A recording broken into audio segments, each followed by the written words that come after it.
ಶ್ರೀನಿವಾಸಗುರುಂ ವಂದೇ ವೇದಾಂತದ್ವೈಸಾರಥಂ ಶ್ರೀಶೈಲೇಶದಯಾ ಪಾತ್ರಂ ಧೀಭಕ್ತ್ಯಾದಿಗುಣಾರ್ಣವಂ ಯತೀಂದ್ರಪ್ರವಣಂ ವಂದೇ ರಮ್ಯಜಾಮಾತರಂ ಮುನಿಂ ರಾಮಾನುಜದಯಾ ಪಾತ್ರಂ ಜ್ಞಾನವೈರಾಗ್ಯಭೂಷಣಂ ಶ್ರೀಮದ್ವೆಂಕಟನಾಥಾರ್ಯಂ ವಂದೇ ವೇದಾಂತದೇಶಿಕಂ ಲಕ್ಷ್ಮೀನಾಥಸಮಾರಂಭಾಂ ನಾಥಯಾಮುನಮಧ್ಯಮಾಂ ಅಸ್ಮದಾಚಾರ್ಯಪರ್ಯಂತಾಂ ವಂದೇ ಗುರುಪರಂಪರಾಂ ಯೋ ನಿತ್ಯಮಚ್ಯುತಪದಾಂಬುಜಯುಗ್ಮರುಕ್ಮ ವ್ಯಾಮೋಹತಸ್ತದಿತರಾಣಿ ತೃಣಾಯ ಮೇನೆ अस्मद्गुरोर्भगवतोऽस्य दयैकसिन्धोः रामानुजस्य चरणं शरणं प्रपद्ये मातापिता युवतयस्तनया विभूतिः सर्वं यदेव नियमेन मदन्वयानाम् आद्यस्य नः कुलपतेरकुलाभिरामं श्रीमत्तदङ्घ्रिगणं प्रणमामि मूर्ध्ना भूतं सरश्च महदाह्वय भट्टनाथ श्रीभक्तिसारकुलशेखरयोगिवाहान् भक्ताङ्घ्रिरेणुपरकालयतीन्द्रमिश्रान् श्रीमत्पराङ्कुशमुनिं प्रणतोऽस्मि नित्यं वेङ्कटाद्रिसमं स्थानं ब्रह्माण्डे नास्ति किञ्चन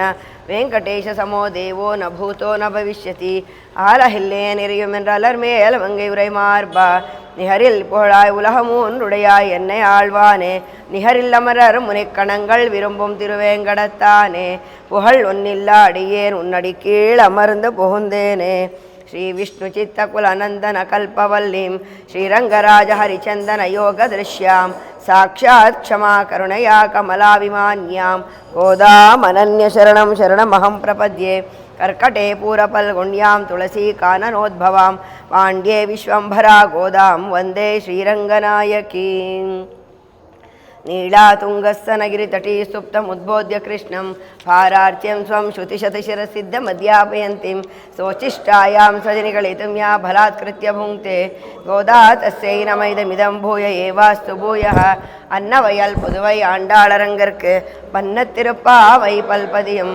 இன்னிசையால் பாடி கொடுத்தாள் நல்பா மாலை பூமாலை சூடி கொடுத்தாளை சொல்லு சூடி கொடுத்த சுடர் கொடியே தொல்பாவை பாடி அருளவல்ல பல்வளையாய் நாடி நீ வேங்கடவர்க்கென்னை விதி என்ன ವಿಮಾತ್ತಂ ನಾಂಗಡವಾ ವಂಡಮೇ ನಲ್ಹೆ.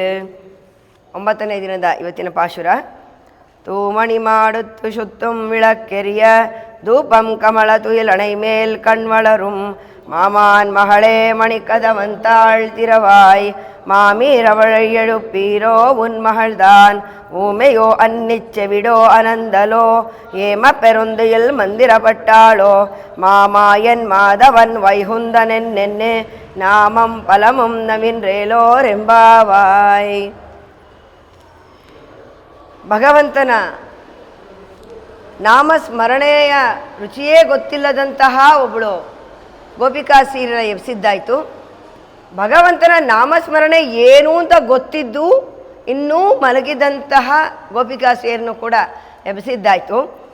ನಂತರ ಭಗವಂತನ ನಾಮಸ್ಮರಣೆ ಗೊತ್ತು, ಹೇಗಿದ್ರು ಅವನು ಹೇಳಿದ್ದಾನೆ, ನೀವು ನನ್ನನ್ನು ಎಷ್ಟು ಇಷ್ಟಪಡ್ತೀರೋ ಅಷ್ಟೇ ನಾನು ನಿಮ್ಮನ್ನು ಇಷ್ಟಪಡ್ತೀನಿ ಅಂತ ಹೇಳಿದ್ರಿಂದ ಯಾವ ರೀತಿ ಕೃಷ್ಣ ಬರಬಹುದು ಅನ್ನೋ ಒಂದು ಕುತೂಹಲದಲ್ಲಿ ಇನ್ನೂ ಕಾಯುತ್ತಿದ್ದಂತಹ, ನಿದ್ದೆ ಇಲ್ಲದೇ ಇದ್ದರೂ ಇನ್ನು ಎದ್ದು ಬರದಂತಹ ಗೋಪಿಕಾಸ್ತ್ರೀಯರನ್ನ ಕೂಡ ಗೋದೆ ಎಬ್ಬಿಸಿ ಕರ್ಕೊಂಬಂದ್ಲು. ಇವತ್ತಿನ ಪಾಶುರದಲ್ಲಿ ಒಬ್ಬಳು ವಿಶೇಷವಾದಂಥವಳು, ಅವಳು ಕೃಷ್ಣನಿಗೆ ಸಂಬಂಧಪಟ್ಟವಳು. ಆ ರೀತಿಯಾದವಳು. ಅಷ್ಟು ಗೊತ್ತಿದ್ದು ಯಾಕೆ ಅವಳು ಎದ್ದು ಬಂದಿಲ್ಲ ಅಂತ ಅಂದರೆ, ಹೇಗೆ ಈ ಆತ್ಮಕ್ಕೆ ಅವನೇ ರಕ್ಷಕ ಅಂತ ನಾವು ಇಷ್ಟು ದಿನದಲ್ಲಿ ನಾವು ತಿಳ್ಕೊಂಡಿದ್ದೀವೋ ಅದನ್ನು ಮನಸ್ಸಿನಲ್ಲಿ ಧರಿಸಿಕೊಂಡು ಅವನೇ ನನ್ನ ರಕ್ಷಕ, ಹಾಗಾಗಿ ಅವನು ನನ್ನನ್ನು ಕಾಪಾಡಲು ಅವನು ಬಂದೇ ಬರ್ತಾನೆ. ಆ ರೀತಿಯ ಒಂದು ಮನೋಭಾವದಿಂದ ಅವನು ಬರಲಿ ಅಂತ ಕಾಯ್ತಾ, ಹೇಗೆ ಕಾಯ್ತಾ ಇದ್ದಾಳೆ ಇವಳು ಅಂದರೆ ಕುತೂಹಲದಲ್ಲಿ ಕಾಯ್ತಾ ಇಲ್ಲ. ಇವಳು ಕೃಷ್ಣ ಬರ್ತಾನೆ ನನ್ನ ಮನೆಗೇನಕ್ಕೋಸ್ಕರ ಕಾಯ್ತಾ ಇದ್ದಾಳೆ. ನನ್ನ ಮನೆ ಇದೆ ಅಂತ ಕೃಷ್ಣನಿಗೆ ಗುರುತು ಸಿಗಬೇಕಲ್ಲ, ಅಷ್ಟೊಂದು ಮನೆಗಳಿದೆ ಅಲ್ಲಿ, ಹೆಂಗೆ ಗುರುತು ಸಿಗುತ್ತೆ? 5 ಲಕ್ಷ ಮನೆಗಳು. ಹಾಗಾಗಿ ಸುತ್ತಲೂ ದೀಪಗಳನ್ನೆಲ್ಲ ಹಚ್ಚಿದ್ದಾಳೆ. ಅಂದರೆ ನಾನು ಭಗವಂತನಿಗೋಸ್ಕರ ನಾನು ದೀಪ ಹಚ್ಚಿದ್ದೀನಿ, ಇದೇ ನನ್ನ ಮನೆ ಅಂತ ಅವನಿಗೆ ಗೊತ್ತಾಗುತ್ತೆ, ಇಲ್ಲಿಗೆ ಬರ್ತಾನೆ. ಹೇಗೆ ಈ ಗುರುತುಗಳು ಅಂತಂದರೆ, ಹನುಮಂತ ಲಂಕೆಗೆ ಹೋಗಿ ಅಲ್ಲೆಲ್ಲ ಹುಡುಕ್ತಾ ಇರ್ತಾನೆ. ಅಲ್ಲಿ ಒಂದೇ ಒಂದು ಮನೆಯಲ್ಲಿ ತುಳಸಿ ಇರುತ್ತೆ, ಮನೆಯ ಮುಂದೆ ತುಳಸಿ ಇರುತ್ತೆ, ಅದು ವಿಭೀಷಣನ ಮನೆ. ಅದನ್ನು ನೋಡೇ ಅವನಿಗೆ ಗೊತ್ತಾಗತ್ತೆ ಶ್ರೀ ಹರಿಯ ಭಕ್ತ ವಿಷ್ಣುವಿನ ಮನೆ ಇದು. ಕೆಲವೊಂದು ಗುರುತುಗಳು ಆ ವಿಷ್ಣು ಚಿಹ್ನೆಗಳು ಏನೇನಿರುತ್ತೆ ಅದು ನಮ್ಮ ಮನೆಯ ಮುಂದೆ ಇದ್ದರೆ ಅದು ಭಗವಂತನಿಗೆ ಸೇರಿದ ಮನೆ, ಅಂದರೆ ಅವನೇ ರಕ್ಷಕ ಅಂತ ಹೇಳಿ ಅವನನ್ನು ಅವಲಂಬಿಸಿರುವಂತಹ ಮನೆ ಅಂತ ಒಂದು ಗುರುತು. ಆ ರೀತಿಯಾಗಿ ನನ್ನ ಮನೆ ಅವನಿಗೆ ಗೊತ್ತಾಗಲಿ ಅಂತ ಹೇಳಿ ಸುತ್ತಲೂ ದೀಪಗಳನ್ನೆಲ್ಲ ಹಚ್ಚಿಕೊಂಡು ಕಾಯ್ತಾ ಇದ್ದಾಳೆ ಅವಳು. ತೂಮಣಿ ಮಾಡುತ್ತು ಶುತ್ತುಂ ವಿಳಕ್ಕರಿಯ, ಅಂದರೆ ಪರಿಶುದ್ಧವಾದ ಮಾಣಿಕ್ಯಗಳಿಂದ ರತ್ನಗಳಿಂದ ಕೂಡಿರುವಂತಹ ಮನೆ. ತೂಮಣಿ ಮಾಡುತ್ತು, ಮಹಲು ಮಾಡಿ, ಆ ರೀತಿಯ ಮಾಡಿನಲ್ಲಿ ತೂಮಣಿ ಮಾಡುತ್ತು ಶುತ್ತುಂ ವಿಳಕ್ಕರಿಯ, ಮನೆಯೇ ರತ್ನಗಳಿಂದ ಮುತ್ತು ರತ್ನಗಳಿಂದ ಅಲಂಕೃತವಾಗಿದೆ. ಆ ಮನೆಯ ಮೇಲೆ ಅವಳು ಸುತ್ತಲೂ ದೀಪವನ್ನು ಹಚ್ಚಿದ್ದಾಳೆ. ಚುತ್ತುಂ ವಿಳಕ್ಕರಿಯ, ದೀಪಗಳು ಉರಿತಾ ಇದೆ. ಧೂಪಂ ಕಮಳ ತುಯಿಲ್ ಅಣೈ ಮೇಲ್, ಧೂಪಂ ಕಮಳ, ಭಗವಂತನಿಗೆ ಬರೀ ದೀಪ ಹಚ್ಚಿದಾಳೆ ಅದೇ ಸಾಕು, ಅಷ್ಟೇ ಗೊತ್ತಾಯ್ತಾ ಅಂದರೆ ಧೂಪ ಕೂಡ ಹಾಕಿದ್ದಾಳೆ. ಇಲ್ಲಿ ಮನೆಯಲ್ಲಿ ಹಾಕಿರೋ ಧೂಪ ಇಡೀ ಜಾಗವನ್ನೆಲ್ಲ ವಾತಾವರಣನ್ನೆಲ್ಲ ಆವರಿಸ್ಕೊಂಡಿದೆ, ಆ ವಾಸನೆ ಬರ್ತಾ ಇದೆ. ಅದು ಹೆಂಗೆ ಗೊತ್ತಾಯಿತು? ಈ ಕಡೆ ಇರೋಳು ಅವಳನ್ನು ಕರಿತಾ ಇದ್ದಾಳೆ, ಗೋದೆಯಲ್ಲಿ ನಿಂತಿದ್ದಾಳೆ, ಅವಳು ಒಳಗಡೆ ಇದ್ದಾಳೆ, ಅವಳನ್ನು ಕರಿತಾ ಇದ್ದಾಳೆ. ಈ ರೀತಿ ಸುತ್ತಲೂ ನೀನು ದೀಪಗಳೆಲ್ಲ ಹಚ್ಕೊಂಡಿದೀಯಾ, ಒಳಗಡೆ ನೀನು ಹಾಕಿರೋ ಧೂಪದ ವಾಸನೆ ಇಲ್ಲೂ ನಮಗೆ ಬರ್ತಾ ಇದೆ. ಧೂಪಂ ಕಮಳ, ಈ ರೀತಿಯಾಗಿ ದೀಪಗಳನ್ನು ಹಚ್ಚಿದೀಯಾ, ಧೂಪನೂ ಹಾಕಿದೀಯಾ ಭಗವಂತ ಬರಲಿ ಅಂತ. ಆದ್ರೂ ತುಯಿಲ್ ಅಣೈ ಮೇಲ್ ಕಣ್ಮಳರು, ಮೆತ್ತನೆಯ ಹಾಸಿಗೆಯ ಮೇಲೆ ಕಣ್ಣು ಮುಚ್ಚಿಕೊಂಡಿದೀಯಾ, ಅಂದರೆ ನೀನು ನಿದ್ದೆ ಮಾಡ್ತಾ ಇಲ್ಲ ಅಂತ ನಮಗೂ ಗೊತ್ತು. ಇಷ್ಟೆಲ್ಲ ನೀನು ಹಿಡಿದು ಕಾಯ್ತಾ ಇರಬೇಕಾದ್ರೆ ನೀನು ನಿದ್ದೆ ಮಾಡ್ತಿಲ್ಲ, ಆದರೆ ನೀನು ಭಗವಂತನಿಗೋಸ್ಕರ ಕಾಯ್ತಾ ಇದೀಯಾ. ತುಯಿಲ್ ಅಣೈ ಮೇಲ್ ಕಣ್ಮಳರು, ಹಾಸಿಗೆ ಮೇಲೆ ಮೆತ್ತನೆಯಾದ ಹಾಸಿಗೆ ಮೇಲೆ ನೀನು ಕಣ್ಣನ್ನು ಮುಚ್ಚಿಕೊಂಡಿದೀಯಾ, ಮಲ್ಕೊಂಡಿರೋ ಹಾಗೆ ಇದೆಯಾ. ಮಾಮಾನ್ ಮಗಳೇ, ಸಂಬಂಧವನ್ನು ಅಲ್ಲಿ ತೋರಿಸ್ತಾ ಇದ್ದಾಳೆ. ಮಾಮನ ಮಗಳೇ ಅಂತ ಕರೀತಾ ಇದ್ದಾಳೆ. ಏನಕ್ಕೆ ಅಂತಂದರೆ ಅವಳು ಭಗವಂತನಿಗೆ ಸಂಬಂಧಪಟ್ಟಿರೋಳು. ಆ ರೀತಿಯಾದ ಅವನ ನಾಮಸ್ಮರಣೆಯನ್ನು ಮಾಡಿ ಅವನೇ ನನ್ನ ರಕ್ಷಕ ಅಂತ ಇಂದ ಅರಿತುಕೊಂಡು ಅವನಲ್ಲಿ ಸಂಬಂಧವನ್ನು ಇಟ್ಟುಕೊಂಡಿರೋಳು. ಭಗವಂತನ ಸಂಬಂಧದಲ್ಲಿ ಇರೋರ ಜೊತೆ ನಾವು ಸಂಬಂಧದಲ್ಲಿದ್ದರೆ ಭಗವಂತ ನಮಗೆ ಬೇಗ ಸಿಗ್ತಾನೆ.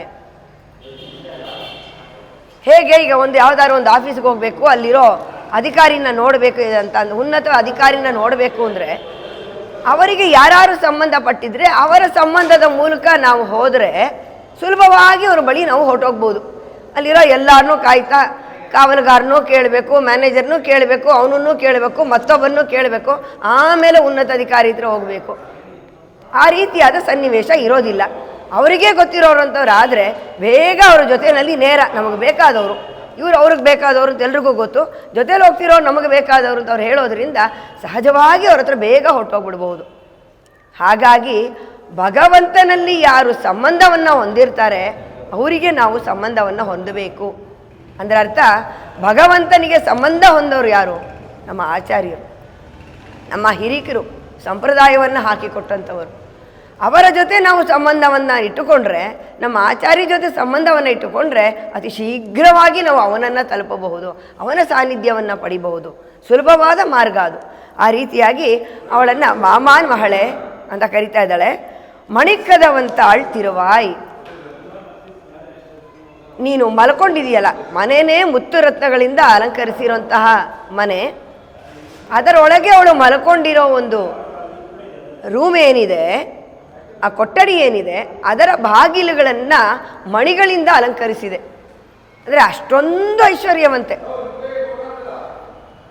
ಯಾವ ರೀತಿಯ ಇದನ್ನು ತೋರಿಸ್ತಾ ಇದ್ದಾರೆ ಅಂದರೆ, ಆ ಮಣಿಗಳು ಯಾವುದು, ಮುತ್ತು ರತ್ನಗಳು ಯಾವುದು, ನಮಗೆ ಬೇಕಾದಂತಹ ಮಣಿಗಳು ಯಾವುದು? ಅವನ ಭಗವನ್ ನಾಮಸ್ಮರಣೆ ಎನ್ನುವಂತಹ ಮಣಿಗಳು, ಮುತ್ತುಗಳು, ಅದರಲ್ಲಿ ಐಶ್ವರ್ಯವಂತೆ ಅವಳು. ಹಾಗಾಗಿ ಭಗವಂತನಿಗೆ ಸಂಬಂಧವನ್ನು ಅವಳು ಹೊಂದಿದ್ದಾಳೆ. ಮಾಮಾನ್ ಮಳೆ ಮಣಿಕದವಂ ತಾಳ್ತಿರುವಾಯ್, ನೀನು ಮಲಗಿರುವ ಕೊಠಡಿಯ ಬಾಗಿಲಿನ ಮಣಿಕದಗಳು ಅವನ ನಾಮಸ್ಮರಣೆ ಎನ್ನುವ ಮುತ್ತಿನ ಮಣಿಗಳಿಂದ ಅಲಂಕೃತವಾಗಿದೆ. ಅಂತಹ ಬಾಗಿಲನ್ನು ತೆರೆ.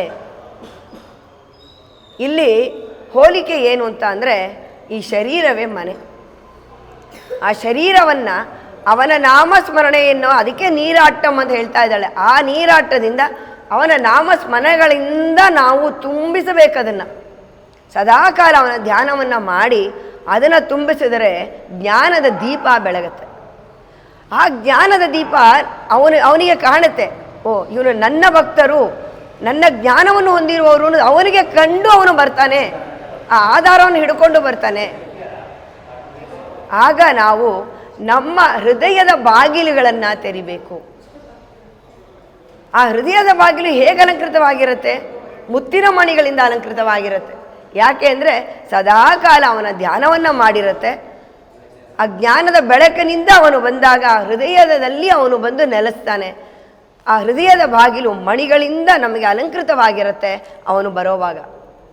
ಈ ರೀತಿಯಾದ ಒಬ್ಬಳು ಐಶ್ವರ್ಯವಂತೆಯನ್ನು ಎಬ್ಬಿಸ್ತಾ ಇರೋದು ಇಲ್ಲಿ ಗೋದೆ. ಮಣಿಕದವಂತಾಳ್ ತಿರುವಾಯಿ, ಆದರೂ ಅವಳು ಬಂದು ಬಾಗಿಲನ್ನು ತೆಗೆಯೋಲ್ಲ, ಹಾಗೆಯೇ ಮಲಗಿರ್ತಾಳೆ. ತಕ್ಷಣ ಹೊರಗಡೆಗೆ ಅವರು ತಾಯಿ ಬರ್ತಾರೆ, ಅವರನ್ನು ಕೇಳ್ತಾರೆ, ಮಾಮೀರ್ ಅವಳೇ ಎಳಿಪೀರೋ. ಸಾಮಾನ್ಯವಾಗಿ ನಮ್ಮಲ್ಲಿ ಮಾಮಿ ಅಂತ ಕರೆಯೋ ಒಂದು ಅಭ್ಯಾಸ. ಇಲ್ಲೂ ಕೂಡ ಅವಳ ತಾಯಿಯನ್ನು ಕೂಡ ಅವನಿಗೆ ಸಂಬಂಧಪಟ್ಟವಳಾಗೆ ಇವರು ತಗೊಳ್ತಾರೆ. ಮಾಮೀರ್ ಅವಳ ಎಳಿಪೀರೋ, ನಿನ್ನ ಮಗಳು ತಾನು ಎಬ್ಸಿ ಅವಳನ್ನ, ಇನ್ನೂ ಎದ್ದಿಲ್ಲ, ಇನ್ನೂ ಮಲಗಿದ್ದಾಳೆ, ಅವಳ ಎಳಿಪೀರೋ. ಉನ್ ಮಹಳ್ತಾನ್, ನಿಮ್ಮ ಮಗಳಲ್ವಾ, ನಾವು ಕರೆದ್ರಂತೂ ಎದ್ದೇಳ್ತಿಲ್ಲ. ಸಾಮಾನ್ಯವಾಗಿ ತಾಯಿ ಕರೆದ್ರೆ ಮಕ್ಕಳು ಎದ್ದೇಳ್ತಾರೆ. ಉನ್ ಮಹಳ್ತಾನ್, ನೀವು ಬಂದು ಮಾತಾಡಿದ್ರು ಅವಳಿಗಿನ್ನೂ ಎಚ್ಚರ ಆಗ್ತಿಲ್ವಲ್ಲ, ಯಾಕೆ? ಉಮೆಯೋ, ಏನಾರು ಅವಳು ಮೂಗಿನ ಮಾತಾಡೋಕ್ಕಾಗ್ತಿಲ್ವಲ್ಲ, ಅವಳು ಎದ್ದಿರೋದು ನಮಗೆ ಗೊತ್ತು, ಆದರೂ ಅವಳಿನ್ನು ಮಾತಾಡಿಲ್ವಲ್ಲ, ಹಾಗಾಗಿ ಉಮೆಯೋ, ಏನಾರು ಅವಳು ಕಿವಿಡಿನ ಅಲ್ಲ ಮಾತು ಬರದೇ ಇದ್ದವಳ ಮೂಗಿನ, ಅನ್ನಿ ಚೆವಿಡೋ, ಶವಿಡು ಅಂದರೆ ಕಿವಿ ಕೇಳದೆ ಇರೋದು, ಅವಳೇನಾರು ಮೂಗಿನ ಇಲ್ಲ ಏನಾರು ಕಿವಿಡಿನ ಅವಳು. ಇಷ್ಟು ಕರೆದ್ರೂ ಎದ್ದೇಳ್ತಿಲ್ಲ, ಮಾತು ಆಡ್ತಿಲ್ಲ. ಮಾತಾಡದೆ ಇದಕ್ಕೆ ಏನಾದ್ರು ಮೂಗಿನ ಅಂದ್ಕೊಂಡ್ವಿ, ನಾವಿಷ್ಟು ಕರೆದ್ರೂ ಕೇಳ್ತಿಲ್ಲ, ಇನ್ನೂ ಏನಾದರೂ ಕಿವಿಡ ಅವಳಿಗೆ. ಉಮೆಯೋ ಅನ್ನೆಚ್ಚವಿಡೋ ಆನಂದಲೋ, ಅಥವಾ ಯಾವುದಾದ್ರೂ ಯಾರು ಏನಾದ್ರು ಮಂತ್ರ ಹಾಕ್ಬಿಟ್ಟಿದಾರ, ಅದರ ಮಂತ್ರದ ಪ್ರಭಾವಕ್ಕೆ ಅವಳು ಒಳಗಾಗಿದ್ದಾಳ, ಇನ್ನೂ ಎದ್ದೇಳ್ತಾನೆ ಇಲ್ವಲ್ಲ ಅವಳು. ಏಮ ಪೆರುಂದು ಎಲ್ ಮಂದಿರ ಪಟ್ಟಾಳೋ, ಯಾವ ರೀತಿಯಾದ ಪೆರುಂತು ಎಲ್ ದೀರ್ಘವಾದ ನಿದ್ರೆಯನ್ನು ಮಾಡ್ತಾ ಇದ್ದಾಳು ಅವಳು. ಪೆರುಂತು ಎಲ್ ಮಂದಿರ ಪಟ್ಟಾಳೋ, ಆ ರೀತಿಯಾದ ನಿದ್ದೆಯ ಒಂದು ಭ್ರಾಂತಿಗೆ ಭ್ರಮೆಗೆ ಒಳಗಾಗಿದ್ದಾಳ, ಆ ನಿದ್ರೆಗೆ ಹೋಗ್ಬಿಟ್ಟಿದ್ದಾಳ ಅವಳು, ಎಚ್ಚರನೇ ಆಗ್ತಾ ಇಲ್ವಾ ಅವಳು. ಯಾವ ರೀತಿ ಅವಳು ಮಲಗಿದ್ದಾಳೆ ಅಂದರೆ ಅವಳನ್ನೇ ಒಬ್ಬರು ಕಾಯಬೇಕು, ಏನಾಗೋಗುತ್ತೋ ಅವಳಿಗೆ. ಅವಳಿಗೇನೂ ಕೇಳಿಸ್ತಿಲ್ಲ, ಯಾರಾದರೂ ಬಂದವ್ರು ಏನು ಮಾಡಬೇಕು, ತಕ್ಷಣ ಅವಳ ಹತ್ರ ಹೊರಟೋದ್ರೆ ಏನಾಗಬಹುದು ಅವಳಿಗೆ ಅನ್ನೋ ರೀತಿ ಅವಳನ್ನು ಕಾವಲು ಕಾಯುವಂಥ ರೀತಿಯಲ್ಲಿ ಅವಳಿಗೆ ಅಷ್ಟೊಂದು ನಿದ್ದೆ ಬಂದಿದೆಯಲ್ಲ, ಏನಕ್ಕೆ? ಏಮ ಪೆರುಂದಿಯಲ್ ಮಂದಿರ ಪಟ್ಟಾಳೋ ಮಾಮಾಯನ್ ಮಾಧವನ್ ವೈಹುಂದನ್. ಇಷ್ಟು ದಿನ ಮಾಯನ್ ಮಾಯನ್ ಅಂತ ಕರೆದ್ಲು, ಈಗ ಮಾಮಾಯನ್ ಅಂತ ಕರೆದ್ಲು. ಮಹಾಮಾಯಾವಿ ಅವನು ಮಾಮಾಯನ್. ಯಾರವನು? ಮಹಾಮಾಯಾವಿ. ಯಾರು? ಮಾಧವ, ನಮ್ಮ ಕೃಷ್ಣ. ಲಕ್ಷ್ಮಿಯನ್ನು ಪಕ್ಷಸ್ಥಳದಲ್ಲಿ ಧರಿಸಿರುವಂಥವನು ಮಾಧವ. ಮಾ ಅಂದರೆ ತಾಯಿ, ಲಕ್ಷ್ಮಿ, ಧವ ಧರಿಸಿರುವವನು ಮಾಧವ. ತಾಯಿಯನ್ನು ಶ್ರೀ ಲಕ್ಷ್ಮಿಯನ್ನು ಪಕ್ಷಸ್ಥಳದಲ್ಲಿ ಇಟ್ಟುಕೊಂಡಿರುವವನು, ಲಕ್ಷ್ಮೀಪತಿಯಾದವನು. ಮಾಮಾಯನ್ ಮಾಧವನ್ ವೈಹುಂದನ್, ಅವನು ಯಾರು? ವೈಕುಂಠದಿಂದ ಬಂದಿರುವವನು, ವೈಕುಂಠವನ್ನು ಮನೆಯಾಗಿ ಹೊಂದಿರುವವನು, ಆ ರೀತಿಯಾದವನು ಅಂತ ಹೇಳಿ ಅವನ ನಾಮಸ್ಮರಣೆಯನ್ನು ಮಾಡಿದರೆ ಆಗ್ಲಾದರೂ ಅವಳು ಕಿವಿಗೆ ಬಿದ್ದು ಎದ್ದು ಬರ್ತಾಳೇನೋ ಅಂತ ನೋಡ್ತಾಳೆ. ಆ ರೀತಿಯಾದ ಅನೇಕ ಅವನ ನಾಮಗಳನ್ನು ಸ್ಮರಣೆಯನ್ನು ಮಾಡಿ ಬಾಯಿ ತುಂಬ ಹಾಡಿದರೆ ನಮ್ಮ ವ್ರತ ಸಾಫಲ್ಯಗೊಳ್ಳುತ್ತೆ. ಅವನಿಗೆ ಸಂಬಂಧಪಟ್ಟವಳು ನೀನೂ ನಮ್ಮ ಜೊತೆಯಲ್ಲಿ ಬರಲೇಬೇಕು, ಹಾಗಾಗಿ ಎಲ್ಲರೊಂದಿಗೆ ನೀನೂ ಬರಬೇಕು ಅಂತ ಕಾಯ್ತಾ ಇದ್ದೀನಿ ಮಾಮಿ, ಅವಳನ್ನು ಎಬ್ಬಿಸಿ ಅವಳು ಬರಲಿ ಅಂತ ಇಲ್ಲಿ ಕೇಳ್ತಾ ಇದ್ದಾಳೆ ಗೋದೆ. ಅಂದರೆ ತೂಮಣಿ ಮಾಡುತ್ತು ಶುತ್ತು ವಿಳಕೆರಿಯದ ಅರ್ಥ, ಸಾಮಾನ್ಯ ಅರ್ಥ, ಅವಳು ಮನೆಯ ಮಹಡಿಯ ಮೇಲೆಲ್ಲ ದೀಪವನ್ನು ಹಚ್ಚಿದ್ದಾಳೆ, ಧೂಪದ ವಾಸನೆ ಬರ್ತಾ ಇದೆ, ಆ ರೀತಿಯಾದ ನಿದ್ದೆಯಲ್ಲಿ ಅವಳಿದ್ದಾಳೆ. ಅಂದರೆ ಹೃದಯದ ಎಲ್ಲ ಕಡೆ ಒಳಗೂ ಹೊರಗೂ ಜ್ಞಾನದೀಪ ಉರಿತಾ ಇದೆ. ಇಲ್ಲಿ ಅವನ ನಾಮಸ್ಮರಣೆ ಮಾಡಿರೋದ್ರಿಂದ ಶರೀರದ ಹೊರಗೆ, ಶರೀರದ ಒಳಗೆ, ಅಂದರೆ ಹೃದಯದ ಒಳಗೆಲ್ಲ ಅವನ ನಾಮಸ್ಮರಣೆಯ ಜ್ಞಾನ ಬಂದಿದೆ. ಅದರ ಜ್ಞಾನದ ಅನುಷ್ಠಾನದ ಫಲವಾಗಿ ಭಗವಂತನೇ ನನ್ನ ರಕ್ಷಕ, ಅವನೇ ನನ್ನನ್ನು ಕಾಪಾಡೋನು ಅನ್ನೋದವಳಿಗೆ ತುಂಬ ಚೆನ್ನಾಗಿ ಮನಸ್ಸಿನಲ್ಲಿ ಕೂತಿದೆ. ಅವನೇ ಬಂದು ರಕ್ಷಿಸಲಿ, ನಾನು ಪರತಂತ್ರಳು, ನಾನೇನು ಮಾಡೋಕ್ಕಾಗೋದಿಲ್ಲ ಅಂತ ಹೇಳಿ ಅವಳಿನ್ನು ಅದೇ ಜ್ಞಾನದಲ್ಲಿ, ಅದೇ ಜ್ಞಾಪಕದಲ್ಲಿ ಮಂತ್ರಮುಗ್ಧಳಾಗಿರೋ ತರಹ ಅವನದೇ ಧ್ಯಾನದಲ್ಲಿ ಮಲಗಿದ್ದಾಳೆ, ನಿದ್ರೆ ಮಾಡಿಲ್ಲ. ಆ ರೀತಿಯಾದಂತಹ ಒಂದು ಜ್ಞಾನ ನಮ್ಮಲ್ಲಿ ಬರಬೇಕು. ಅವನನ್ನೇ ಧ್ಯಾನಿಸುವಂತಹ ನಿದ್ರೆಗೆ ನಾವು ಜಾರಬೇಕು.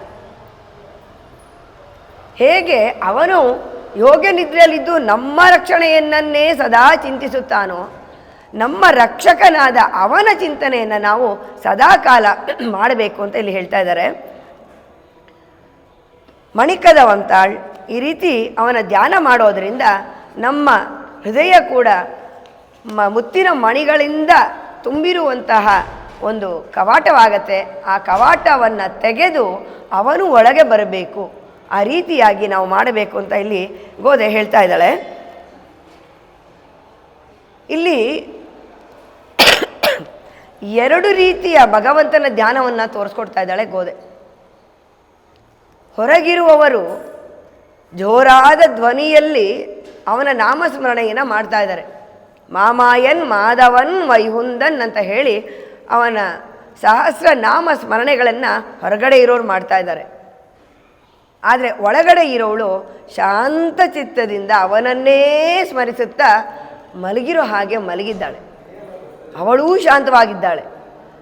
ಎರಡು ರೀತಿಯ ಧ್ಯಾನವನ್ನು ಇಲ್ಲಿ ತೋರಿಸ್ಕೊಡ್ತಾ ಇದ್ದಾರೆ. ನಿನ್ನೆ ಹೇಗೆ ಯೋಗಿಗಳು ಮುನಿಗಳು ಅಂತ ಹೇಳಿದ್ರು ಅಂಥೇಳಿ, ಮುನಿಗಳು ಮೌನದಿಂದ ಸದಾಕಾಲ ಅವನ ಚಿಂತನೆಯಲ್ಲಿ ಇರ್ತಾಳೆ. ಯೋಗಿಗಳು ಅವನ ಧ್ಯಾನವನ್ನು ಮಾಡ್ತಾ ಲೋಕ ಸಮಸ್ತ ಸುಖಿನೋ ಭವಂತು ಎನ್ನೋ ರೀತಿಯಲ್ಲಿ ಲೋಕಕ್ಕೂ ಒಳ್ಳೆಯದಾಗುವ ಹಾಗೆ ಅವನ ದಿವ್ಯ ನಾಮವನ್ನು ಎಲ್ಲರಿಗೂ ದಾನ ಮಾಡ್ತಾರೆ. ಅಂದರೆ ಎಲ್ಲರಿಗೂ ಹೇಳಿಕೊಡ್ತಾರೆ ಹೇಗಿರಬೇಕು ಭಗವಂತನಲ್ಲಿ ಅನ್ನೋ ಮಾರ್ಗವನ್ನು ತೋರಿಸಿಕೊಡ್ತಾರೆ. ಇನ್ನೊಂದು ರೀತಿಯಲ್ಲಿ ನೆನ್ನೆ ಹೇಳಿದಾಗೆ ಭಗವಂತನಿಗೆ ಹೇಗೆ ಕೈಂಕರ್ಯ ಮಾಡ್ತಾರೆ, ಎರಡು ರೀತಿಯಲ್ಲಿ ಒಳಗಡೆ ಅವನಿಗೆ ಅವನ ತಿರುಮೇನಿಗೆ ಮಾಡುವಂತಹ ಪೂಜಾ ಕೈಂಕರ್ಯಗಳು ಅಭಿಷೇಕಗಳು ಮಾಡೋರೊಬ್ಬರು, ಹೊರಗಡೆಯಿಂದ ಅವನ ದಿವ್ಯನಾಮಗಳನ್ನು ಪ್ರಬಂಧವನ್ನು ವೇದಗಳನ್ನು ಹೇಳುವಂಥವ್ರು. ಎರಡೂ ರೀತಿಯಾದಂತಹ ಭಕ್ತರಿದ್ದಾರೆ ಅನ್ನೋದಲ್ಲಿ ಈ ಪಾಶುರದಲ್ಲಿ ಅವಳಿಗೆ ತೋರಿಸ್ಕೊಡ್ತಾ ಇದ್ದಾರೆ. ಮಾಮಾಯನ್ ಮಾಧವನ್ ವೈಹುಂದನ್ ಎನ್ನೆನ್ನೆ. ಹೇಗೆ ಮಾಮಾಯನ್ ಅಂದರೆ ಚೇಷ್ಟೆಗಳನ್ನು ತೋರಿಸುವವನು. ಚಿಕ್ಕದ್ದು ನಮಗೆ ಗೊತ್ತಿರೋಂಗೆ ಶಕಟಾಸುರನ ಒದ್ದ, ಅದು ಚಿಕ್ಕದು. ಮಾಯನ್ ಒಂದೇ ಇದರಲ್ಲಿ ಧೇನುಕಾಸುರನನ್ನು ಕೊಂದ, ಅಲ್ಲಿ ಕಪಿತ್ತದಲ್ಲಿ ಬಂದಂತಹ ಅವನನ್ನು ಕೊಂದ. ಈ ರೀತಿಯಾದ ಅನೇಕ ಚೇಷ್ಟೆಗಳಲ್ಲೆಲ್ಲ ಮಾಯನ್ ಅಂತ ಹೇಳ್ತಾಳೆ. ಇದೆಲ್ಲ ಸಾಮಾನ್ಯ ಅವನಿಗೆ. ಮಾಮಾಯನ್ ಅಂತಂದು ಹೇಗೆ ರಾಕ್ಷಸರನ್ನೆಲ್ಲ ಕೊಂದು, ಚಾಣೂರ ಮರ್ದರನ್ನೆಲ್ಲ ಕೊಂದು, ಮದವೇರಿದ ಆನೆಯನ್ನು ಕೊಳ್ಳೋದು ಎಲ್ಲವನ್ನೂ ಸೇರಿದ್ರೆ ಮಾಮಾಯನ್, ಮಹಾಮಾಯಾವಿ. ತನ್ನ ಚಿಕ್ಕ ವಯಸ್ಸಿನಲ್ಲೇ ಅತ್ಯಂತವಾದಂತಹ ಚೇಷ್ಟೆಗಳನ್ನು ತೋರಿಸೋದು, ಅತ್ಯಂತ ಮಹಾಬಲಶಾಲಿಯಾದಂಥ ಚೇಷ್ಟೆಗಳನ್ನು ತೋರಿಸೋದು. ಅವನಿಗಿರೋ ಶಕ್ತಿ ಬೇರೆ. ಅಂತಹ ಕಂಸನನ್ನು ಕೊಂದವನು ಇವನು. ಅದಕ್ಕೆ ಮಾಮಾಯನ್ ಅಂತ ಕರಿತಾ ಇದ್ದಾಳೆ ಇಲ್ಲಿ. ಹಾಗೆ ಎರಡು ಮೂರು ರೀತಿಯ ಒಂದೇ ಸಾಲಿನಲ್ಲಿ ಮಾಮಾಯನ್ ಮಾಧವನ್ ವೈಹುಂದನ್. ನೀನು ಅವನ ನಾಮಸ್ಮರಣೆ ಗೊತ್ತಿದ್ದು ಈ ರೀತಿ ಇದೆಯಲ್ಲ, ನೀನು ಹೊರಗೆ ಬಂದು ನಾವು ಹೋಗಿ ಅವನ ಸಾನ್ನಿಧ್ಯಕ್ಕೆ ಬೇಗ ಹೋಗದೇ ಇದ್ದರೆ ಮಾಮಾಯನ್. ಇಲ್ಲಿ ಮಾಮಾಯನನ ಅರ್ಥ ನಮ್ಮನ್ನು ಮಾಯೆಗಳಿಂದ ಬಿಡಿಸುವವನು, ಪ್ರಕೃತಿ ಎನ್ನುವ ಈ ಮಾಯೆಯಿಂದ ನಮ್ಮನ್ನು ಉದ್ಧರಿಸುವವನು ಅವನು ಮಾಮಾಯನ್. ಮಾಮಾಯನ್ ಮಾಯೆಯಿಂದ ನಮ್ಮನ್ನು ಹೊರಕ್ಕೆ ತರ್ತಾನೆ, ನಮ್ಮ ಮಾಯೆಯನ್ನು ಕಳಚುವವನವನು. ಆ ರೀತಿಯಾದ ಮಾಮಾಯನ್ ಮಾಧವನ್ ಲಕ್ಷ್ಮಿಯೊಂದಿಗೆ ನಾವು ಹೋಗೋದು ಲೇಟ್ ಆದರೆ ಎಲ್ಲಾದರೂ ಅವನು ವೈಕುಂಠಕ್ಕೆ ಹೊರಟುಬಿಡ್ತಾನೆ, ಬೇಗ ಬಾ, ಯಾಕೆಂದರೆ ಅದು ಅವನ ಮನೆ. ಹಾಗಾಗಿ ನೀನು ಬೇಗ ಎದ್ದು ಬಾ, ಅವನ ನಾಮಸ್ಮರಣೆಯನ್ನು ಮಾಡಬೇಕು ಅಂತ ಹೇಳ್ತಾ ಇದ್ದಾಳೆ. ಇನ್ನೊಂದು ರೀತಿಯಲ್ಲಿ ಮಾಮಾಯನ್ ಮಾಧವನ್ ವೈಹುಂದನ್.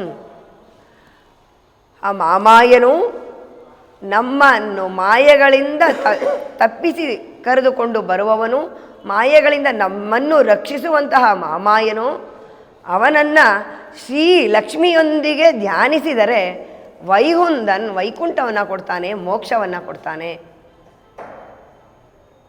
ಶ್ರೀಮನ್ನಾರಾಯಣ ಚರಣೌ ಶರಣಂ ಪ್ರಪದ್ಯೆ ಶ್ರೀಮತೇ ನಾರಾಯಣಾಯ ನಮಃ. ನಾರಾಯಣನನ್ನೂ ಲಕ್ಷ್ಮಿಯೊಂದಿಗೆ ಧ್ಯಾನಿಸಿದರೆ ನಮಗೆ ಮೋಕ್ಷವನ್ನು ಕೊಡ್ತಾನೆ. ನಂತರದ ಪಾಶುರಗಳಲ್ಲಿ ಮೊದಲು ಲಕ್ಷ್ಮಿಯನ್ನು ಎಬ್ಬಿಸಿ ನಾನು ಹೇಳ್ತಾ, ಲಕ್ಷ್ಮಿಯೊಂದಿಗೆ ನೀನು ಮಲಗಿದ್ದೀಯಲ್ಲ, ಬಿಟ್ಟು ಬರೋಕ್ಕೆ ಮನಸ್ಸಿಲ್ವಾ, ಆ ಲಕ್ಷ್ಮಿಯನ್ನು ಎಬ್ಬಿಸಿ ನಂತರ ಅವಳೊಂದಿಗೆ ಮತ್ತೆ ಕೃಷ್ಣನೊಂದಿಗೆ ಹೋಗೋದು. ಅಲ್ಲಿಗೆ ಅವನಿಗೆ ಸಂಬಂಧಪಟ್ಟವರನ್ನೇ ನಾವು ಸಂಬಂಧಿಕರನ್ನಾಗಿ ಹಿಡ್ಕೊಂಡು ಹೋಗೋದು. ಹೆಂಗೆ ಅವನಿಗೆ ಸಂಬಂಧಪಟ್ಟವನ್ನ ಅಂದರೆ ಕುಲಶೇಖರ ಆಳ್ವಾರ್ ಹೇಳ್ತಾರೆ, ತದ್ಭೃತ್ಯ ಭೃತ್ಯ ಪರಿಚಾರಕ ಭೃತ್ಯ ಭೃತ್ಯ ಭೃತ್ಯಸ್ಯ ಭೃತ್ಯ ಇತಿ ಮಾಂ ಸ್ಮರ ಲೋಕನಾಥ. ಹೇಗೆ ಅವರೇ ನಿನ್ನೆ ತಾನೇ ಅವರ ಕುಲಶೇಖರ ಆಳ್ವಾರ ಅವರ ಪಾಶುರದಲ್ಲಿ ಅವ್ರ ಬಗ್ಗೆ ಹೇಳಿದ್ದೆ. ಮಹಾನ್ ಭಕ್ತ ಅವರು ಕೇಳ್ಕೋತಾರೆ ಭಗವಂತನನ್ನು, ತದ್ಭೃತ್ಯ ನಿನ್ನ ಸೇವಕರು, ಭೃತ್ಯ ತದ್ಭೃತ್ಯ ತದ್ಭೃತ್ಯ ಭೃತ್ಯ ಅವನ ಸೇವಕರು, ಪರಿಚಾರಕ ಅವನ ಪರಿಚಾರಕರು, ಅವನಿಗೆ ಕೈಂಕರ್ಯವನ್ನು ಮಾಡುವವರು. ತದ್ಭೃತ್ಯ ಭೃತ್ಯ ಪರಿಚಾರಕ ಭೃತ್ಯ, ಆ ಪರಿಚಾರಕನ ಸೇವಕ. ತದ್ಭೃತ್ಯ ಭೃತ್ಯ ಪರಿಚಾರಕ ಭೃತ್ಯ ಭೃತ್ಯಸ್ಯ ಭೃತ್ಯ, ಅವನಿಗೆ ಭೃತ್ಯ ಅವನ ಸೇವಕ, ಅವನಿಗೆ ಸೇವಕ. ಇವರೆಲ್ಲರಾದ ಮೇಲೆ ಇನ್ನು ಲಾಸ್ಟಲ್ಲಿ ಹೇಳಿದ್ರಲ್ಲ ಸೇವಕ, ಅವನ ಸೇವಕನನ್ನಾಗಿ ನನ್ನನ್ನು ನೋಡಪ್ಪ ಭಗವಂತ. 7ನೇ ಜಾಗದಲ್ಲಿ ಅವ್ರನ್ನ ಇಟ್ಕೊಂಡಿದ್ದಾರಲ್ಲಿ. ತದ್ಭೃತ್ಯ ಭೃತ್ಯ ಪರಿಚಾರಕ ಭೃತ್ಯ ಭೃತ್ಯ ಭೃತ್ಯಸ್ಯ ಭೃತ್ಯ ಇತಿ ಮಾಂ ಸ್ಮರ. ಅಂದರೆ ಅಷ್ಟು ಕರುಣೆ ನೀನು ನನಗೆ ತೋರಿಸಿದ್ರೆ ಸಾಕು, ನೀನು ನೇರ ತಗೊಳ್ದಿದ್ರೂ ಪರವಾಗಿಲ್ಲ. ಅಷ್ಟು ಕರುಣೆ ತೋರಿಸಿದ್ರು ಏನಾಗುತ್ತೆ, ನೀನು ಅವನ ಸೇವಕ ಅಂತ ಅವನಿಂಚೆ ನಾನು ನೋಡ್ಕೋತೇನೆ, ಅವನ ನೋಡಿದಾಗ ನೀನು ನನ್ನವರೆಗೂ ಬಂದೇ ಬರ್ತೀಯ ಅಲ್ವಾ ಇಲ್ಲಿ. ಹಾಗಾಗಿ ನಾನು ನಿನ್ನ ಬಳಿಗೆ ನಿನ್ನ ಸಾನ್ನಿಧ್ಯವನ್ನು ಪಡೆಯೋದಕ್ಕೆ ಆಗತ್ತೆ. ಅಷ್ಟಾದರೂ ಸರಿ, ಅಷ್ಟು 7ನೇ ಜಾಗದಲ್ಲಾದರೂ ಸರಿ ನನ್ನನ್ನು ಸ್ಮರಿಸಿಕೋ ಭಗವಂತ, ಹೇ ಲೋಕನಾಥ ಅಂತ ಕುಲಶೇಖರ ಆಳ್ವಾರ್ ಹೇಳ್ತಾರೆ. ಆ ರೀತಿಯಾದಂತಹ ಶ್ರೀಪತಿಯನ್ನು, ಲಕ್ಷ್ಮೀಪತಿಯನ್ನು ನಮ್ಮಾಳವ್ರು ಶರಣಾಗತಿಯನ್ನು ಮಾಡ್ತಾರೆ. ಆಲ ಇಲ್ಲೇ ನಿರೆಯುಮನ್ರ ಅಲರ್ಮೇಲ್ ಮಂಗೈ ಉರೇ ಮಾರ್ಬಾ. ಶರಣಾಗತಿ ಆಗೋದು ಯಾರಿಗೆ? ಲಕ್ಷ್ಮೀಪತಿಗೆ. ಯಾರು ಲಕ್ಷ್ಮಿ? ಆಲ ಇಲ್ಲೇನ್ ಎಂದು ಒಂದು ಕ್ಷಣ ಕೂಡ ನಾನು ನಿನ್ನನ್ನು ಬಿಟ್ಟಿರಲ್ಲ. ಅಹಳ ಇಲ್ಲೇನು, ಬಿಡೋದಕ್ಕಾಗೋದಿಲ್ಲ. ಇಲ್ಲೇನು ಇನ್ನೊಂದು ಸರಿ ಹೇಳ್ತಾ ಇದ್ದಾರೆ. ಆಲ ಇಲ್ಲೇನ್ ಎಂದ್ರೆ ಅಲರ್ಮೇಲ್ ಮಂಗೈ ಉರೇ ಮಾರ್ಬಾ. ಅಂತಹ ಲಕ್ಷ್ಮೀಪತಿಯನ್ನು ವಕ್ಷಸ್ಥಳದಲ್ಲಿ ನೀನು ಇಟ್ಟುಕೊಂಡಿದೆಯಲ್ಲ. ಅಲರ್ಮೇಲ್ ಮಂಗೈ ಅಂದರೆ ಪದ್ಮಾವತಿ, ಲಕ್ಷ್ಮಿ ಕೂಡ ಕಮಲದ ಮೇಲೆ ಕೂತಿರುವವಳು ಲಕ್ಷ್ಮಿ. ಉರೇ ಮಾರ್ಬಾ, ವಕ್ಷಸ್ಥಳದಲ್ಲಿ ಇಟ್ಟುಕೊಂಡಿದ್ದೀಯಲ್ಲ, ನಿನಗೆ ನಾನು ಶರಣಾಗತಿಯನ್ನು ಮಾಡ್ತೇನೆ ಅಂತ ಹೇಳ್ತಾರವರು. ಆ ರೀತಿಯಾದ ಶ್ರೀಯೊಂದಿಗಿನ ಪತಿ ಶ್ರೀಮನ್ನಾರಾಯಣನೊಂದಿಗೆ ಲಕ್ಷ್ಮಿಯೊಂದಿಗೆ ನಾರಾಯಣನಿಗೆ ನಾವು ಶರಣಾಗತಿಯನ್ನು ಮಾಡಬೇಕು ಅಂತ ಇಲ್ಲಿ ತೋರಿಸ್ಕೊಡ್ತಾ ಇದ್ದಾರೆ. ಮಾಮಾಯನ್ ಮಾಧವನ್ ವೈಹುಂದನ್. ಮಾಧವನ್ ಗೊತ್ತಾಯಿತು, ವೈಗುಂದನ್ ಗೊತ್ತಾಯಿತು. ಯಾಕೆಂದರೆ ಅವತ್ತಿನಿಂದನೂ ನಾವು ಹೇಳ್ತಾ ಇದ್ದೀವಿ ಶ್ರೀನಾರಾಯಣ ನಿಕೇತನಃ. ಅಲ್ಲೇ ವೈಹುಂದವನ್ನೇ ತನ್ನ ವ್ಯೂಹವನ್ನಾಗಿಟ್ಟುಕೊಂಡು ಅಲ್ಲಿಂದನೇ ಯೋಗ ನಿದ್ರೆಯಲ್ಲಿ ಚರಾಚರ ವಸ್ತುಗಳನ್ನು ನಮ್ಮಗಳನ್ನೆಲ್ಲ ಕಾಪಾಡುತ್ತಿರುವಂಥವನು ಶ್ರೀಮನ್ನಾರಾಯಣ. ವೈಹುಂದ ಗೊತ್ತಾಯಿತು, ಲಕ್ಷ್ಮೀಪತಿ ಗೊತ್ತಾಯಿತು. ಮಾಮಾಯನ್ ಅಂತ ಕರೆದ್ರೆ ಮಾತ್ರ ಸಾಕ? 1-2-3-6 ಅವನ ಕಥೆಗಳನ್ನು ನಾವು ಸ್ಮರಿಸಬೇಕು. ಇಲ್ಲಿ ಬ್ರಹ್ಮಾದಿ ದೇವತೆಗಳನ್ನೇ ಅವನು ಯಾವ ರೀತಿ ಅವರ ಅಹಂಕಾರವನ್ನು ಹೋಗಿಸ್ದ ಅಂತ ಅದಕ್ಕೆ ಒಂದು ಉದಾಹರಣೆ ಬ್ರಹ್ಮ. ಈ ಮಕ್ಕಳಲ್ಲಾದರೆ ಗೊತ್ತಾಗಲ್ಲಪ್ಪ, ನಾವೆಲ್ಲ ಭೂಮಿಲಿ ಹುಟ್ಟಿರೋರು, ಹಾಗಾಗಿ ಅವನು ಗೋಕುಲಲ್ಲಿ ತೋರಿಸಿದ್ದು ಚೇಷ್ಟೆಗಳು ಗೊತ್ತಾಗದೇ ಇರಬಹುದು. ದೇವತೆಗಳಿಗೆ ಅವನೇನು ಅಂತ ಗೊತ್ತಲ್ಲ, ಅವನೇ ಸರ್ವೇಶ್ವರ, ಅವನು ಬಂದು ಅವತಾರ ತಾಳದ ಅಂದ್ರೇ ನಡೆಯೋದು ಅನ್ನೋದು ಗೊತ್ತು. ಆದರೂ ಅವರಿಗೆ ಹೇಗೆ ಅಹಂಕಾರ ಬಂತು? ಇಂದ್ರನಿಗೆ ಗೋವರ್ಧನಗಿರಿ ಎತ್ತಿ ತೋರಿಸ್ದ, ಅವನ ಅಹಂಕಾರವನ್ನು ಅಡಗಿಸ್ದ. ಬ್ರಹ್ಮನೂ ಮಾಡಿದ್ನ? ಹೌದು. ಒಮ್ಮೆ ಒಂದು ಸಾರಿ ಬ್ರಹ್ಮಂಗನ್ಸತ್ತೆ, ಈ ಕೃಷ್ಣ ಇಷ್ಟೆಲ್ಲ ಆಡ್ತಿದ್ದಾನಲ್ಲ, ನಿಜನಾ? ನಾನು ಒಂದು ಸರಿ ಇವನನ್ನು ಗೆಲ್ಲಬೇಕಲ್ಲ, ಹೇಗಾದರೂ ಮಾಡಬೇಕಲ್ಲ ಅಂತ ಹೇಳಿ ಯೋಚನೆ ಮಾಡ್ತಾನೆ. ಅವನಿಗೆ ತುಂಬ ಆಪ್ತರಾದರು ಕೃಷ್ಣನಿಗೆ ಎಲ್ಲ ಗೋಕುಲದಲ್ಲಿ ಇರೋರು. ಇಲ್ಲೇ ನಾನು ಏನಾದ್ರು ಆಟವನ್ನು ತೋರಿಸ್ಬೇಕು ಅಂತ ಏನು ಮಾಡ್ತಾನೆ, ಕೃಷ್ಣ ಒಂದು ದಿನ ಎಲ್ಲರೂ ಅವರ ಸ್ನೇಹಿತರೊಡನೆ ಗೋಪಾಲಕರೊಡನೆ ಅವರ ಹಸುಗಳನ್ನೆಲ್ಲ ಕರ್ಕೊಂಡು ಹಸುವನ್ನ ಮೇಯಿಸೋದಕ್ಕೆ ಹೋಗ್ತಾರೆ. ಎಲ್ಲರೂ ಊರಿನ ಮಕ್ಕಳೆಲ್ಲ ಅವನ ಜೊತೆ ಹಸುವಿನ ಕಾಯಕ್ಕೆ ಹೋಗಿರ್ತಾರೆ. ಅವರವ್ರ ಹಸುಗಳನ್ನ ಕರ್ಕೊಂಡು ಹೊರಟೋಗಿರ್ತಾರೆ. ಹಸುಗಳು ಹೊರಗೋಗಿವೆ, ಮನೆಯ ಮಕ್ಕಳುಗಳು ಎಲ್ಲರೂ ಹೊರಗೋಗಿದ್ದಾರೆ. ಇದೇ ಸರಿಯಾದ ಸಮಯ. ಗೋಕುಲದ ಜನಕ್ಕೆ ಬುದ್ಧಿ ಕಳಿಸೋಣ, ಕೃಷ್ಣನಿಂದನೇ ಏನಿಲ್ಲ, ಅಲ್ಲಿಗೆ ಬ್ರಹ್ಮನಿಗೂ ಆ ಮಾಯೆ ಸುತ್ಕೊಂತು ಅಂದರೆ ಹೇಗಿರಬೇಕು. ಗೋಕುಲದ ಜನಗಳಿಗೆ ಏನು ಅಂತ ನಾವು ತೋರಿಸೋಣ ಅಂತ ಹೇಳಿ ಬರೀ ಕೃಷ್ಣ ಅಂತಲೇ ಮುಳುಗೋಗಿದ್ದಾರೆ, ನಾವುಗಳು ಇದ್ದೀವಿ ಅಂತ ತೋರಿಸೋಣ ಅಂಥೇಳಿ ಏನು ಮಾಡ್ತಾನೆ, ಎಲ್ಲ ಗೋಪಾಲಕರನ್ನು ಎಲ್ಲ ಹಸುಗಳನ್ನು ಎಲ್ಲವನ್ನು ತೊಗೊಂಡೋಗಿ ಒಂದು ಗುಹೆಯಲ್ಲಿ ಹಾಕ್ಬಿಡ್ತಾನೆ. ಯಾರು ಹೊರಗಡೆಗೆ ಒಂದು ದೊಡ್ಡ ಬಂಡೆಯನ್ನು ಮುಚ್ಚಿಬಿಡ್ತಾನೆ. ಯಾರೂ ಹೊರಗೆ ಬರೋಕ್ಕಾಗೋದಿಲ್ಲ. ಈ ರೀತಿ ಸತತವಾಗಿ 7 ದಿನ ಒಳಗಡೆ ಇಟ್ಕೊಂಡ್ಬಿಡ್ತಾನೆ. ಅವನು ಬಿಡೋದೇ ಇಲ್ಲ. ತಿಂಗಳು ಅಂತಲೇ ಹೇಳ್ತಾರೆ, ಬಿಡೋದಿಲ್ಲ ಒಳಗೆ.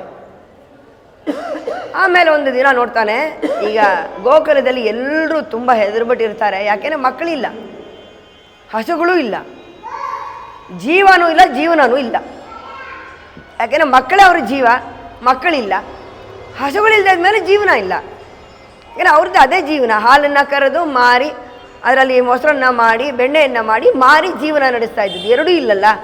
ಕೃಷ್ಣನೂ ಬೇರೆ ಎಲ್ಲ ಒಳಗಾಕ್ಬಿಟ್ಟಿದ್ದೀನಿ, ಅವನು ಸೇರಿಸಿ ಹಾಕ್ಬಿಟ್ಟಿರ್ತಾನೆ ಅವನು. ಹಾಗಾಗಿ ತುಂಬ ಕಷ್ಟ ಖಂಡಿತ ಪಟ್ಟಿರ್ತಾರೆ. ಹೋಗಿ ನೋಡೋಣ ಅಂತ ಹೇಳಿ ಗೋಕುಲಕ್ಕೆ ಬರ್ತಾನೆ.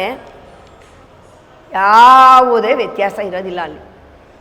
ಎಲ್ಲ ಅದ್ರ ಬಾಡ್ಗದ್ದು ನಡೀತಿರುತ್ತೆ, ಅವ್ರವ್ರ ವ್ಯಾಪಾರಗಳು ನಡೀತಿರುತ್ತೆ. ಗೋಪಿಕಾ ಸೀರು ಹಾಲನ್ನು ಕರೀತಾರೆ, ಮೊಸರನ್ನ ಮಾಡ್ತಾ ಇದ್ದಾರೆ, ಬೆಣ್ಣೆಯನ್ನು ತೆಗಿತಿದ್ದಾರೆ, ಮಂಥನಗಳು ನಡೀತಾ ಇದೆ, ಮಕ್ಕಳೆಲ್ಲ ಆಟ ಆಡ್ತಾ ಇದ್ದಾರೆ.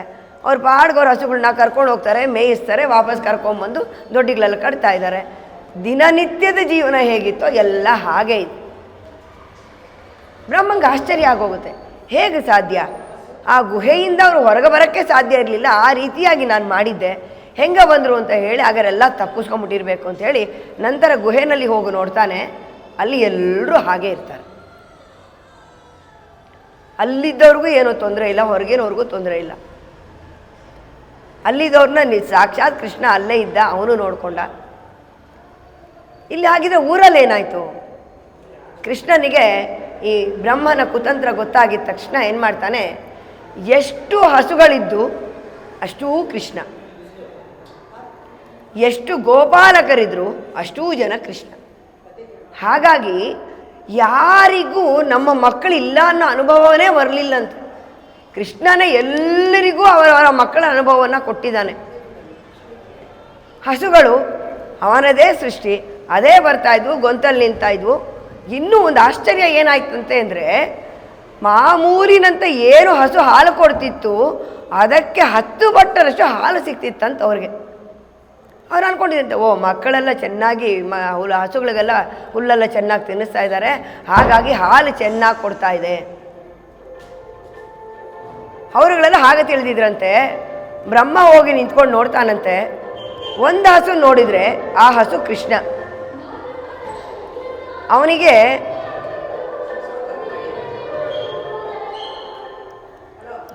ಅದೊಂಚೂರು ಆಫ್ ಮಾಡಿಪ್ಪ ಅದನ್ನು ಸ್ವಲ್ಪ ಹೊತ್ತು. ಅವನಿಗೆ ಕೃಷ್ಣನ ಥರ ಅದು ಗೊತ್ತಾಗುತ್ತೆ, ಓ ಇದು ಕೃಷ್ಣ. ಎಷ್ಟು ಹಸು ನೋಡ್ತಾನೆ ಎಲ್ಲ ಕೃಷ್ಣ, ಗೋಪಾಲಕರನ್ನೆಲ್ಲ ನೋಡ್ತಾನೆ ಎಲ್ಲರೂ ಕೃಷ್ಣ. ಅವನಿಗೆ ಅವನ ದಿವ್ಯದೃಷ್ಟಿಗೆ ಅವಾಗ ಗೊತ್ತಾಯಿತು, ಅಷ್ಟೂ ಕೃಷ್ಣರಿದ್ದಾರೆ. ಗೋಕುಲದಲ್ಲಿ ಒಬ್ಬ ಕೃಷ್ಣ ಇದ್ದಾಗಲೇ ಅಷ್ಟೊಂದು ಸಮೃದ್ಧಿ ಇತ್ತು, ಇನ್ನು ಇಷ್ಟೊಂದು ಕೃಷ್ಣ ಇರಬೇಕಾದ್ರೆ ಆ ಸಮೃದ್ಧಿ ಇನ್ನೂ ಹೆಚ್ಚಾಗಿರುತ್ತೆ. ನಾನು ಮಾಡಿದ್ದು ತಪ್ಪು ಅಂತ ಗೊತ್ತಾಗಿ ಆಗ ಬ್ರಹ್ಮ ಕೃಷ್ಣನಲ್ಲಿ ಹೋಗಿ ಕ್ಷಮೆಯನ್ನು ಯಾಚಿಸ್ತಾನೆ. ನಂತರ ಬ್ರಹ್ಮ ಎಲ್ಲರನ್ನ ಮತ್ತೆ ವಾಪಸ್ ಅವರ ಗೋಕುಲಕ್ಕೆ ಕಳಿಸ್ತಾನೆ. ಕೃಷ್ಣ ತನ್ನ ಮಾಯೆಯಿಂದ ಎಲ್ಲರೂ ಕಾಪಾಡ್ತಾನೆ. ತಾಯಂದ್ರಿಗೆ ಮಕ್ಕಳು ಬಂದಾಗ ಮೊದಲಿಗಿಂತಲೂ ಸಂತೋಷ ಸಿಗ್ತಿರುತ್ತಂತೆ. ಅವರಿಗೆ ಸಹಜವಾದ ಆನಂದ ಅಂತ ಅವ್ರು ಅಂದ್ಕೊಂಡಿದ್ದಾರೆ. ಆದರೆ ಒಬ್ಬೊಬ್ಬರು ಮನೇಲೂ ಕೃಷ್ಣ ಇದ್ದ ಅಷ್ಟು ದಿನ. ಆ ರೀತಿಯಾದ ಆನಂದವನ್ನು ಅವರಿಗೆ ಕೊಟ್ಟ ಬ್ರಹ್ಮನಿಗೆ ತನ್ನ ಮಾಯೆ ಏನು ಅಂತ ತೋರಿಸ್ತಾನೆ. ಇದು ಚಿಕ್ಕ ವಯಸ್ಸಿಂದಾದರೆ ಇನ್ನೊಂದು ಮಾಯೆ ಯಾರಿಗೆ ತೋರಿಸ್ದ ಅಂದರೆ ಬೇಕಾದಷ್ಟು ಕಡೆ ತೋರಿಸಿದ್ದಾನೆ. ನಾವು ಈ ಸಮಯಕ್ಕೆ ತಗೊಳ್ಬೇಕಾದ್ದು ಚಿಕ್ಕದ್ದು ಅಂದರೆ ದುರ್ಯೋಧನಂದು. ಕೃಷ್ಣ ಸಂಧಾನಕ್ಕೆ ಬರ್ತಿರ್ತಾನೆ. ಆಗ ದುರ್ಯೋಧನನ ಆಸೆ ಏನು ಅಂದರೆ ಇವಾಗ ಬಂದಾಗ ಕೃಷ್ಣನನ್ನು ಕೊಂದು ಬಿಡ್ಬೋದು, ಯಾಕೆಂದರೆ ಅವನು ನಮ್ಮ ಅರಮನೆಯಲ್ಲೇ ಇರ್ತಾನೆ, ಸುಲಭವಾಗಿ ಅವನನ್ನು ಕೊಂದು ಬಿಡ್ಬೋದು. ಎಲ್ರಿಗೂ ಹೇಳ್ತಾನೆ ಕೃಷ್ಣ ಬಂದಾಗ, ಅವನ ಆಸ್ಥಾನಕ್ಕೆ ಬಂದಾಗ ಯಾರೂ ಎದ್ದೇಳಬಾರ್ದು, ಯಾರು ಅವನಿಗೆ ಮರ್ಯಾದೆಯನ್ನು ಕೊಡಬಾರ್ದು, ಅವನಿಗೆ ನಮಸ್ಕರಿಸಬಾರ್ದು. ಅದು ಅವನ ಮೊದಲನೇ ಆಜ್ಞೆ. ಮತ್ತು ನಂತರ ಅವನಿಗೆ ಕೃಷ್ಣನನ್ನು ಕೊಲ್ಲಬೇಕು ಅನ್ನೋ ಉಪಾಯ ಬಂದಾಗ ವಿದುರ ಹೇಳ್ತಾನೆ ಯಾವಾಗಲೂ ದೂತನನ್ನು ನಾವು ಕೊಲ್ಲಬಾರ್ದು, ಬುದ್ಧಿ ಮಾತನ್ನು ಹೇಳ್ತಾನೆ. ಆದರೆ ದುರ್ಯೋಧನ ಕೇಳಲ್ಲ. ಹಾಗಂತ ದುರ್ಯೋಧನ ಮೂರ್ಖನೇ ವಿನಃ ಅವನಿಗೆ ಜ್ಞಾನ ಇಲ್ಲ ಅಂತಲ್ಲ. ಅವನು ಈ ದ್ರೋಣಾಚಾರ್ಯರಿಂದಲೇ ಎಲ್ಲ ವಿದ್ಯೆಗಳನ್ನು ಕಲ್ತಿರೋನು. ಅವನೇನು ಹೇಳ್ತಾನಂತೆ ಅಂದರೆ ಜಾನಾಮಿ ಧರ್ಮಂ. ಇವನು ಹೇಳ್ದ ಅವನು ಸಂಧಾನಕ್ಕೆ ಬರ್ತಿರೋದು ಕೃಷ್ಣ, ಅವನನ್ನು ಕೊಲ್ಲಬಾರ್ದು, ಯಾವಾಗಲೂ ಆಗಲಿ ದೂತನನ್ನು ಕೊಲ್ಲಬಾರ್ದು. ರಾಮಾಯಣದಲ್ಲೂ ಹಾಗೇನೆ, ರಾವಣ ಆಂಜನೇಯನನ್ನು ಕೊಲ್ಲಕ್ಕೆ ನೋಡ್ತಾನೆ ಮೊದಲು. ಈಗ ಲಂಕೆ ಎಲ್ಲ ಹಾಳು ಮಾಡ್ದ, ಈ ಥರ ಎಲ್ಲ ಆಯಿತು, ಅವನು ರಾಮನ ದೂತ ಅನ್ನೋದು ಗೊತ್ತಾಗುತ್ತೆ. ಅವನ ಕೊಂದುಬಿಡಬೇಕು ಅಂತ ನೋಡಿದಾಗ ಆಗಲೂ ವಿಭೀಷಣ ಹೇಳ್ತಾನೆ ದೂತನನ್ನು ಕೊಲ್ಲಬಾರ್ದು, ಅದು ಅಧರ್ಮ ಅದು ಅಂತ. ಹಾಗಾಗಿ ಕಪಿಗಳಿಗೆ ತುಂಬ ಇಷ್ಟವಾದ್ದು ಅದರ ಬಾಲ, ಅವನು ಕೊಲ್ಲೋದು ಬೇಡ, ಏನಾದ್ರು ತೊಂದರೆ ಮಾಡಿ ಕಳಿಸ್ಬೇಕು, ಆಗಲೇ ನನ್ನ ಶೂರತ್ವ ಗೊತ್ತಾಗೋದು ಅವನಿಗೆ ಅಂತೇಳಿ ಅವನ ಬಾಲಕ್ಕೆ ಬೆಂಕಿ ಹಚ್ಚಿಸ್ತಾನ. ಇಲ್ಲೂ ವಿದುರ ಅವನಿಗೆ ಬುದ್ಧಿವಾದ ಹೇಳ್ತಾನೆ, ಅವನು ಕೇಳೋದಿಲ್ಲ. ಏನು ಹೇಳ್ತಾನೆ ಅಂದರೆ ಜಾನಾಮಿ ಧರ್ಮಂ, ನನಗೆ ಗೊತ್ತು, ಜಾನಾಮಿ ಧರ್ಮಂ, ನನಗೆ ಧರ್ಮ ಅಂದರೆ ಏನು ಗೊತ್ತು. ನಚಮೇ ಪ್ರವೃತ್ತಿ, ಪ್ರವೃತ್ತಿ ಅಂದರೆ ಆಚರಣೆಯಲ್ಲಿ ಇಟ್ಕೊಳ್ಳೋದು, ಆಚರಣೆಯಲ್ಲಿ ನಾನು ಇಟ್ಕೊಳ್ಳಲ್ಲ. ಜಾನಾಮ್ಯಾರ್ ಅಧರ್ಮಂ, ಜಾನಾಮಿ ಅಧರ್ಮಂ, ನಚಮೇ ನಿವೃತ್ತಿ. ಅಧರ್ಮ ಏನೋದು ಅಂತ ಗೊತ್ತು, ಆದರೆ ಅದರಿಂದ ಬಿಡುಗಡೆ ಹೊಂದಕ್ಕಾಗ್ತಾ ಇಲ್ಲ, ಅದನ್ನು ಬಿಡೋಕ್ಕಾಗ್ತಿಲ್ಲ ನನಗೆ. ಧರ್ಮ ಗೊತ್ತು, ಅಂಟಿಸ್ಕೊಳ್ಳಲ್ಲ, ಅಧರ್ಮ ಗೊತ್ತು, ಅದನ್ನು ಬಿಡಲ್ಲ. ಅಲ್ಲಿಗೆ ಉಲ್ಟಾ ಹೇಳ್ತಾ ಇದ್ದಾನೆ ಅವನು. ಅಧರ್ಮವನ್ನು ಅಂಟಿಸ್ಕೋತೀನಿ, ಧರ್ಮವನ್ನು ಬಿಡ್ತೀನಿ ಅಂತ ಹೇಳ್ತಾ ಇದ್ದಾನೆ. ಇಲ್ಲ ಅವನು ಅಂದರೆ ಅವನು ಬುದ್ಧಿ ಅಂಥದ್ದು. ಕೇನಾಪಿ ದೇವೇನ ಹೃದಯ ಸ್ಥಿತೇನ ಯಥಾ ನಿಯಕ್ತೋಸ್ಮಿ ತಥಾ ಕರೋಮಿ. ಯಾವುದೋ ಒಂದು ದೈವ ಶಕ್ತಿ ನನ್ನ ಹೃದಯದಲ್ಲಿದೆಯಲ್ಲ, ಅದು ಹೆಂಗೆ ಕೇಳುತ್ತೆ ಅದ್ರ ಪ್ರಕಾರ ನಾನು ನಡ್ಕೊಂಡು ಹೋಗ್ತೀನಿ ಅಂತ ಹೇಳ್ತಾನೆ. ಸರಿ, ನಂತರ ಆಸ್ಥಾನಕ್ಕೆ ಕೃಷ್ಣ ಬರ್ತಾನೆ. ಅವನೆಲ್ಲರಿಗೂ ಆಜ್ಞೆ ಮಾಡಿದ್ದ ಯಾರೂ ಎದ್ದು ನಿಂತ್ಕೋಬಾರ್ದು ಕೃಷ್ಣ ಬಂದಾಗ. ಕೃಷ್ಣ ಬಂದ ಆಸ್ಥಾನ ಮಧ್ಯದಲ್ಲಿ ನಿಂತ, ಅವನಿಗೆ ಗೊತ್ತಾಯ್ತಿದೇನು ಅಂತ. ತಕ್ಷಣ ಅವನ ಕಾಲಿನ ಹೆಬ್ಬೆರಳಲ್ಲಿ ಭೂಮಿಯನ್ನು ಅಮಗ್ತಾನೆ. ಭೂಮಿ ಸ್ವಲ್ಪ ಏರುಪೇರಾಗತ್ತೆ. ಮೇಲೆ ಕೂತಿದ್ದ ದುರ್ಯೋಧನ ದಡಾರಂತ ಉರುಳಿ ಅವನ ಕಾಲಿಗೆ ಬೀಳ್ತಾನೆ. ತಕ್ಷಣ ಬೇರೆಯವ್ರಿಗೆಲ್ಲ ಏನಾಗುತ್ತೆ, ಅಯ್ಯಯ್ಯೋ ದುರ್ಯೋಧನನೇ ನಮಸ್ಕಾರ ಮಾಡೈತಿ, ಇನ್ನು ನಾವು ಕಾಯ್ತಾ ಇದ್ರು, ಅವನು ಮೊದಲಿಂದ ಕೃಷ್ಣಗೆ ಮಾಡೋದಕ್ಕೆ ರೆಡಿ ಇದ್ರು ಅವರೆಲ್ಲ. ಅರೆ ಇವನು ಆಜ್ಞೆ ಮಾಡ್ಬಿಟ್ಟಿದ್ದೆ, ಎದ್ದೇಳಂಗಿರಲಿಲ್ಲ, ಇವನೇ ಬಿದ್ದಲ್ಲ ಕಾಲಿಗೆ ಅಂತ ಹೇಳಿ ತಕ್ಷಣ ಎಲ್ಲರೂ ಎದ್ದು ಕೃಷ್ಣನಿಗೆ ನಮಸ್ಕಾರ ಮಾಡ್ತಾರೆ. ನಂತರ ಕೃಷ್ಣನನ್ನು ಕೊಲ್ಲಬೇಕು ಅಂತ ನೋಡಿದಾಗ ಎಲ್ಲ ಸಭಿಕರಿರ್ತಾರೆ, ಎಲ್ಲರೂ ಇರ್ತಾರೆ ಆಸ್ಥಾನದಲ್ಲಿ. ಕೊಲ್ಲಕ್ಕೆ ನೋಡ್ತಾನವನು. ತಕ್ಷಣ ಬಂದು ಕೃಷ್ಣ ಹತ್ರ ಕೊಲ್ಲಕ್ಕೆ ಬರ್ತಾನೆ. ಅಲ್ಲಿ ನೋಡಿದ್ರೆ ಅವನು ಇನ್ನೊಬ್ಬ ಸ್ಥಾನಿಕರ ಭೀಷ್ಮನ ಹತ್ರನೇ ನಿಂತಿರ್ತಾನೆ. ಆಮೇಲೆ ಗೊತ್ತಾಯ್ತು ಇದು ಕೃಷ್ಣ ಅಲ್ಲ. ಮತ್ತೆ ಇನ್ನೊಂದು ಕಡೆ ಹೋಗ್ತಾನೆ, ಕೃಷ್ಣ ಅಂತ ಅಲ್ಲೋಗಿ ನೋಡ್ತಾನೆ, ಅಲ್ಲೂ ಅವನ ಆಸ್ಥಾನದವರೇ. ಅಂದರೆ ಸುತ್ತಲೂ ಎಲ್ಲ ಕಡೆಯಲ್ಲೂ ಅವನಿಗೆ ಕೃಷ್ಣನೇ ಕಾಣ್ತಾನೆ. ಅವ್ನಿಗೆ ಹೆಂಗೆ ಯಾರನ್ನ ಕೊಲ್ಲಬೇಕು ಅಂತಾನೆ ಗೊತ್ತಾಗಲ್ಲ. ಮಾಮಾಯನ್ ಅಂತಹ ಅಂದರೆ ಒಂದು ರೀತಿಯಲ್ಲಿ ವಿಶ್ವರೂಪವನ್ನೇ ದುರ್ಯೋಧನಕ್ಕೆ ತೋರಿಸ್ದ. ಅದಕ್ಕೆ ಮಾಮಾಯನ್ ಅನ್ನೋದಕ್ಕೆ ಎರಡು ದೃಷ್ಟಾಂತವನ್ನು ನಾನಿಲ್ಲಿ ತಗೊಂಡಿದ್ದೀನಿ. ಮಾಮಾಯನ್ ಮಾಧವನ್ ವೈಹುಂದನ್ ನೆನ್ನೆ ನಾಮಂ ಫಲಮಂ ನವಿನ್ ಹೇಳೋರೆಂಬಾವಾಯ್. ಈ ರೀತಿಯಾದ ಅವನ ಅನೇಕ ನಾಮಗಳನ್ನೆಲ್ಲ ನಾವು ಹಾಡೋಣ. ನೀನು ಅವನ ಸಂಬಂಧಿಕೆ, ನಿನಗೆ ಇನ್ನೂ ಅವನ ನಾಮದ ರುಚಿ ಇನ್ನೂ ಚೆನ್ನಾಗಿ ಗೊತ್ತಿರುತ್ತೆ. ನೀನು ಎದ್ದು ಬಂದು ನಮ್ಮ ಜೊತೆ ನೀನು ಸೇರಿಕೊಂಡಿದ್ದೆ ಆದರೆ ನಮಗೆ ಕೃಷ್ಣನ ಸಾನ್ನಿಧ್ಯವನ್ನು ಪಡೆಯೋದಕ್ಕೆ ಸುಲಭವಾಗತ್ತೆ, ನಮಗೆ ಈ ವ್ರತ ಸಾಫಲ್ಯವಾಗತ್ತೆ ಅಂತ ಗೋದೆ ಇಲ್ಲಿ ಕರೀತಾ ಇದ್ದಾಳೆ. ಈ ಪಾಶುರವನ್ನು ತಿರುಮಳಶೈ ಆಳ್ವಾರಿಗೆ ಹೋಲಿಕೆಯನ್ನು ಮಾಡ್ತಾರಿಲ್ಲಿ. ರತ್ನಖಚಿತವಾದ ಮಾಳಿಗೆ ವೇದ ಉಪನಿಷತ್ತುಗಳು. ತಿರುಮಳಶೈ ಆಳ್ವಾರು ಅವರಿಗೆ ಭಗವಂತನಿಂದನೇ ಅವರಿಗೆ ಉಪದೇಶವಾಗಿರೋದು. ಹಾಗಾಗಿ ಅವರಿಗೆ ಅವರು ಹುಟ್ಟಿದಾಗಿಂದನೇ ಅವರಿಗೆ ಅವನ ಜ್ಞಾನ ಬಂದಿತ್ತು. ಅದಕ್ಕೆ ರತ್ನ ಖಚಿತವಾದವರವರು. ಹೇಗೆ ಭಗವಂತನ ಜ್ಞಾನ ನಮಗೆ ಬಂದರೆ ನಮ್ಮ ಜ್ಞಾನ ಬೆಳೆಯುತ್ತೋ ಅದೇ ರತ್ನ ಖಚಿತವಾದ ಜ್ಞಾನವಾಗುತ್ತೋ ಆ ರೀತಿಯಾಗಿ ತಿರುಮಲಶಿ ಆಗಲು ಬಂದಿರೋದು. ಅವರು ಎಷ್ಟು ವಿದ್ವತ್ತರಲ್ಲಿದ್ದರು ಅಂತ ಅಂದರೆ ಸೂಕ್ಷ್ಮದಲ್ಲಿ ವೇದ ಭಾಗಗಳನ್ನು ಅವ್ರು ಹೇಳ್ತಾಯಿದ್ರು. ಅಷ್ಟು ರೀತಿಯಾದ ಸೂಕ್ಷ್ಮದಲ್ಲಿ. ಒಂದು ಬಾರಿ ಈ ಬ್ರಾಹ್ಮಣರ ಒಬ್ಬರು ಬಂದು ಅಲ್ಲಿ ವೇದ ಪಾರಾಯಣವನ್ನು ಮಾಡ್ತಿರ್ತಾರೆ. ಭಗವಂತನ ದರ್ಶನ ಮಾಡೋದಕ್ಕೋಸ್ಕರ ಅದನ್ನು ಅಲ್ಲಿ ನಿಲ್ಲಿಸಿರ್ತಾರೆ. ನಂತರ ಅವರು ಮುಂದುವರಿಸಬೇಕು ಅಂತಿದ್ದಾಗ ಎಲ್ಲಿ ನಿಲ್ಲಿಸಿದ್ದೀವಿ ಅಂತ ಯೋಚಿಸ್ತಾ ಇದ್ದಾಗ ತಿರುಮಲಶಿ ಆಳ್ವಾರು ಹೆಚ್ಚಿನ ಮಾತನ್ನು ಮಾತಾಡ್ತಿರಲ್ಲ. ಆಳ್ವಾರೇ ಹಾಗೆ ಸಾಮಾನ್ಯವಾಗಿ ಮೊದಲ ಆಳ್ವಾರುಗಳು ಹಾಗೆ ವಯ್ಯಾರ್ ಭೂದತ್ತಾರ್ ಪೇಯಾಳ್ವಾರ್. ಅದಕ್ಕೆ ಪೇಯಾಳನ್ನ ಪೇಯಿ ಅಂತಲೇ ಕರಿತೀರಿ. ಅವನು ಸರಿ ಇದ್ದಕ್ಕಿದ್ದಂಗೆ ಅವನನ್ನು ನೋಡಿಕೊಂಡು ಅವನನ್ನು ಜ್ಞಾಪಿಸ್ಕೊಂಡು ನಗೋದು, ಅವನ ಧ್ಯಾನದಲ್ಲೇ ಇರೋದು, ಮಾತೇ ಆಡದೇ ಇರೋದು. ಹಾಗಿರೋದ್ರಿಂದ ಇವರು ಹಾಗೆ ಇದ್ರಂತೆ. ಮುಂದಿನ ಅವರ ಕಥೆಯಲ್ಲಿ ಏನಕ್ಕೆ ಅವರು ಹಾಗಿದ್ರು ಅಂತ ಬರುತ್ತೆ. ಸಾಕ್ಷಾತ್ ಭಗವಂತನಿಂದ ಅವರು ಜನ್ಮವನ್ನು ಪಡೆದವರು. ಹಾಗಿದ್ದಾಗ ಅವರು ಮಾತಾಡ್ತಿರ್ಲಿಲ್ಲ. ಒಂದು ಕಪ್ಪು ಭತ್ತವನ್ನು ತಗೊಂಡು ಅವರ ಉಗುರಿನಿಂದ ಸೀಳ್ತಾರೆ. ಅವ್ರು ನಿಲ್ಲಿಸಿದ್ದ ಭಾಗ ವೇದದಲ್ಲಿ ಒಂದು ಬ್ರಾಹ್ಮಣದಲ್ಲಿ ಒಂದು ಸಾಲು ಬರುತ್ತೆ. ಕೃಷ್ಣಾನಾಂ ವ್ರೀಹೀಣಾಂ ನಖ ನಿರ್ಬನ್ನಂ ಅಂತ ಒಂದು ಸಾಲು ಬರುತ್ತೆ. ನೀವು ಅಲ್ಲಿಗೆ ನಿಲ್ಲಿಸಿದ್ರಿ ಅಂತ ಅಂದರೆ ಕಪ್ಪು ಕೃಷ್ಣ ಉಗುರಿನಿಂದ ಅದು ಅವರು ನಿರ್ಬನ್ನ ಉಗುರಿಂದ ಭತ್ತವನ್ನು ಸೀಳೋದ್ರಿಂದ ಅದರ ಅರ್ಥವನ್ನು ಸೂಕ್ಷ್ಮವಾಗಿ ಅವರಿಗೆ ಹೇಳಿಕೊಟ್ಟು ಅವರ ವೇದಾಧ್ಯಯನವನ್ನು ಮುಂದುವರಿಸ್ತಾರೆ. ಇವರು ಅಷ್ಟಾಕ್ಷರ ಮಂತ್ರಕ್ಕೆ ಭಗವಂತನಿಂದ ಅಷ್ಟಾಕ್ಷರ ಮಂತ್ರ ಅವರಿಗೆ ಉಪದೇಶವಾಗತ್ತೆ. ಹಾಗಾಗಿ ಆ ಮಂತ್ರಕ್ಕೆ ಮುಗ್ಧರಾಗಿದ್ದರಿಂದ ಮಂದಿರ ಪಟ್ಟಾಳೋ ಅನ್ನೋ ಪದವನ್ನು ಕೂಡ ತಿರುಮಲಶಿ ಆಳ್ವಾರಿಗೆ ಹೋಲಿಕೆ ಕೊಡ್ತಾ ಇದ್ದಾರೆ. ಅನ್ರ ನಾನ್ ಪಿರಂದಿಲೇನ್ ಮರಂದಿಲೇನ್ ಅಂತ ಹೇಳ್ತಾರೋ. ಅವತ್ತಿನ ದಿನ ನಾನು ಹುಟ್ಟಿರಲಿಲ್ಲ ಅಂದರೆ ನನ್ನ ಹುಟ್ಟು ಯಾವಾಗಾಯಿತು ಅವತ್ತು ನಾನು ಹುಟ್ಟಲ್ಲ.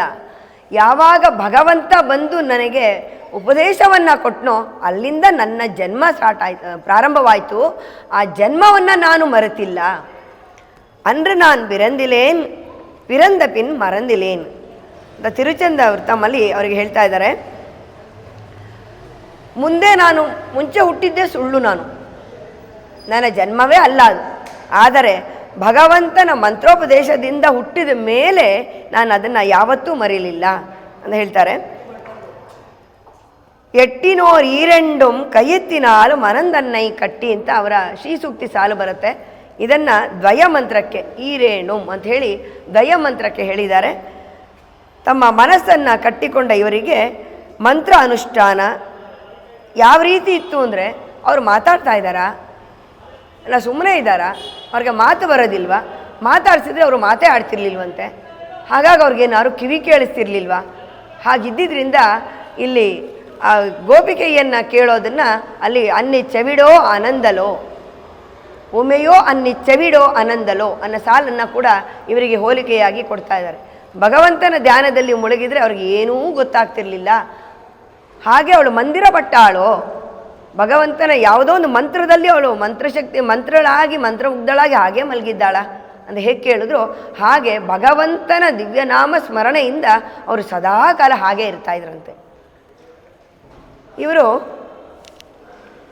ಭಾರ್ಗವ ಮಹರ್ಷಿ ಅಂತ ಹೇಳಿ ಅವರು ಸತ್ರಯಾಗವನ್ನು ಮಾಡ್ತಾರೆ ಮಕ್ಕಳನ್ನು ಪಡೆಯೋದಕ್ಕೋಸ್ಕರ. ಅವರ ಹೆಂಡತಿ ಗರ್ಭಿಣಿ ಆಗ್ತಾಳೆ. ಆದರೆ ಪ್ರಸವವಾದಾಗ ಒಂದು ಪಿಂಡ ಪ್ರಸವವಾಗತ್ತೆ, ಅಂದರೆ ಒಂದು ಮಾಂಸ ಮುದ್ದೆ ಪ್ರಸವವಾಗತ್ತೆ. ಅಂದರೆ ಈ ಭ್ರೂಣದ ಮೊದಲು ಹೇಗಿರುತ್ತೆ ಭಾಗ ಹೊಟ್ಟೆನಲ್ಲಿ, ತಾಯಿಯ ಹೊಟ್ಟೆನಲ್ಲಿ ಆರಂಭದಲ್ಲಿ ಆ ರೀತಿಯಾದ ಒಂದು ಪಿಂಡ ಪ್ರಸವವಾಗತ್ತೆ, ಮಗು ಇರಲ್ಲ. ತಕ್ಷಣ ಅವ್ರು ಏನು ಮಾಡ್ತಾರೆ, ದಂಪತಿಗಳು ಅವರು ಯಾತ್ರೆಗಳಿಗೆಲ್ಲ ಹೋಗ್ತಾ ಇರ್ತಾರೆ. ಸರಿ ಇದನ್ನು ನಾವು ಹೇಗೆ ಕಾಪಾಡೋದು, ಏನಿದೆ ಇದರಲ್ಲಿ ಅಂತ ಹೇಳಿ ಒಂದು ಪೊದೆಯ ಹತ್ರ ಅದನ್ನು ಬಿಟ್ಬಿಟ್ಟು ಹೊರಟೋಗ್ತಾರೆ.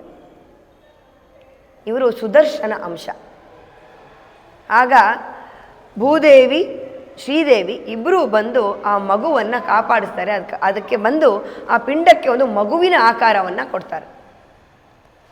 ತಾಯಿಯರ ಅನುಗ್ರಹದಿಂದ ಒಂದು ಮಗುವಾಗಿ ಆ ಪಿಂಡ ಪರಿಣಮಿಸುತ್ತೆ, ಸುಂದರವಾದ ಮಗು ಆಗತ್ತೆ. ಆ ಮಗು ಆದ ಮೇಲೆ ಅದು ಅಳಕ್ಕೆ ಆರಂಭಿಸುತ್ತೆ. ಆಗ ಭಗವಂತನೇ ಬಂದು ಆ ಮಗುವಿಗೆ ಉಪದೇಶವನ್ನು ಮಾಡ್ತಾನೆ. ಆ ಮಗುವಿಗೆ ಅಂದರೆ ಈ ತಿರುಮಳಶೈ ಆಳ್ವಾರಿಗೆ ತಿರುಮಂತ್ರ ದ್ವಯಮಂತ್ರಗಳೆಲ್ಲ ಉಪದೇಶವಾಗಿದ್ದೇ ಭಗವಂತನಿಂದ. ನಂತರ ಶ್ರೀದೇವಿ ಭೂದೇವಿ ಭಗವಂತ ಆ ಮಗುವನ್ನು ಅಲ್ಲೇ ಬಿಟ್ಟು ಹೊರಟ್ಬಿಡ್ತಾರೆ. ಮಗು ಅಳಕ್ಕೆ ಸ್ಟಾರ್ಟ್ ಮಾಡುತ್ತೆ. ಯಾಕೆ ಅಂದರೆ ಭಗವಂತನ ವಿಯೋಗ ಆಗೋಯ್ತಲ್ಲ ನನಗೆ. ಅದಕ್ಕೆ ಅವ್ರು ಹೇಳಿದೆ, ಅಂದು ನಾನು ಪಿರಂದಿಲ್ಲೇನು, ನಾನು ಅವತ್ತಿನ ದಿನ ನನ್ನ ಹುಟ್ಟಲ್ಲ, ಪಿರಂದ ಪಿನ್ ಮರಂದಿಲ್ಲ. ಅವರಿಗೆ ಹುಟ್ಟಿದ್ದು ಯಾವಾಗ? ತಾಯಿಯಿಂದ ಭೂದೇವಿ ಶ್ರೀದೇವಿಯಿಂದ ಒಂದು ಮಗುವಿನ ಆಕಾರ ಬರುತ್ತೆ, ಮಗುವಾಗಿ ಅವರನ್ನು ಅನುಗ್ರಹ ಮಾಡ್ತಾರೆ, ಭಗವಂತನೇ ಬಂದು ಉಪದೇಶವನ್ನು ಮಾಡ್ತಾನೆ. ಹಾಗಾಗಿ ಅವರು ರತ್ನ ಖಚಿತವಾದ ಜ್ಞಾನವನ್ನು ಹೊಂದಿದರು, ಸಾಕ್ಷಾತ್ ಭಗವಂತನೇ ಮಾಡಿದ್ದು ಅಂತ ಹೇಳ್ತಾರೆ. ನಮಗೆ ಭಗವಂತ ಸಿಗೋಕ್ಕೋಸ್ಕರ ಎಲ್ಲರೂ ಉಪದೇಶಗಳನ್ನು ಮಾಡ್ತಾರೆ, ಆದರೆ ತಿರುಮಳಶೈ ಆಳ್ವಾರಿಗೆ ಸಾಕ್ಷಾತ್ ಭಗವಂತನೇ ಉಪದೇಶ ಮಾಡಿರೋದು. ಅಂಥವ್ರು ವಿಯೋಗ ಆಗೋಯ್ತಲ್ಲ, ಭಗವಂತ ನನ್ನನ್ನು ಬಿಟ್ಟೊಟ್ಟೋದ್ನಲ್ಲ ಅಂತ ಹೇಳಿ ಆ ಮಗು ಅಳಕ್ಕೆ ಶುರು ಮಾಡುತ್ತೆ. ಆ ರೀತಿ ಅಳತಿರೋಂಥ ಮಗುವನ್ನು ಒಬ್ಬರು ತಿರುವಾಳನ್ ಅಂತ ದಂಪತಿಗಳು, ಮರ ಕಡಿಯೋರು, ಅವರು ಕಾಡಲ್ಲಿ ಇರೋವಂಥವ್ರು, ಅವರು ಪಂಗಯ್ಯ ಶೆಲ್ವಿ ಮತ್ತು ತಿರುವಾಳನ್ ಅಂತ ದಂಪತಿಗಳು ಆ ಮಗುವನ್ನು ಎತ್ಕೊಂಡೋಗಿ ಸಾಕ್ತಾರೆ ಅದನ್ನು. ಆದರೆ ಆ ಮಗು ಏನೂ ತಿಂತಿರೋದಿಲ್ಲ, ಹಾಗೇ ಇರುತ್ತೆ.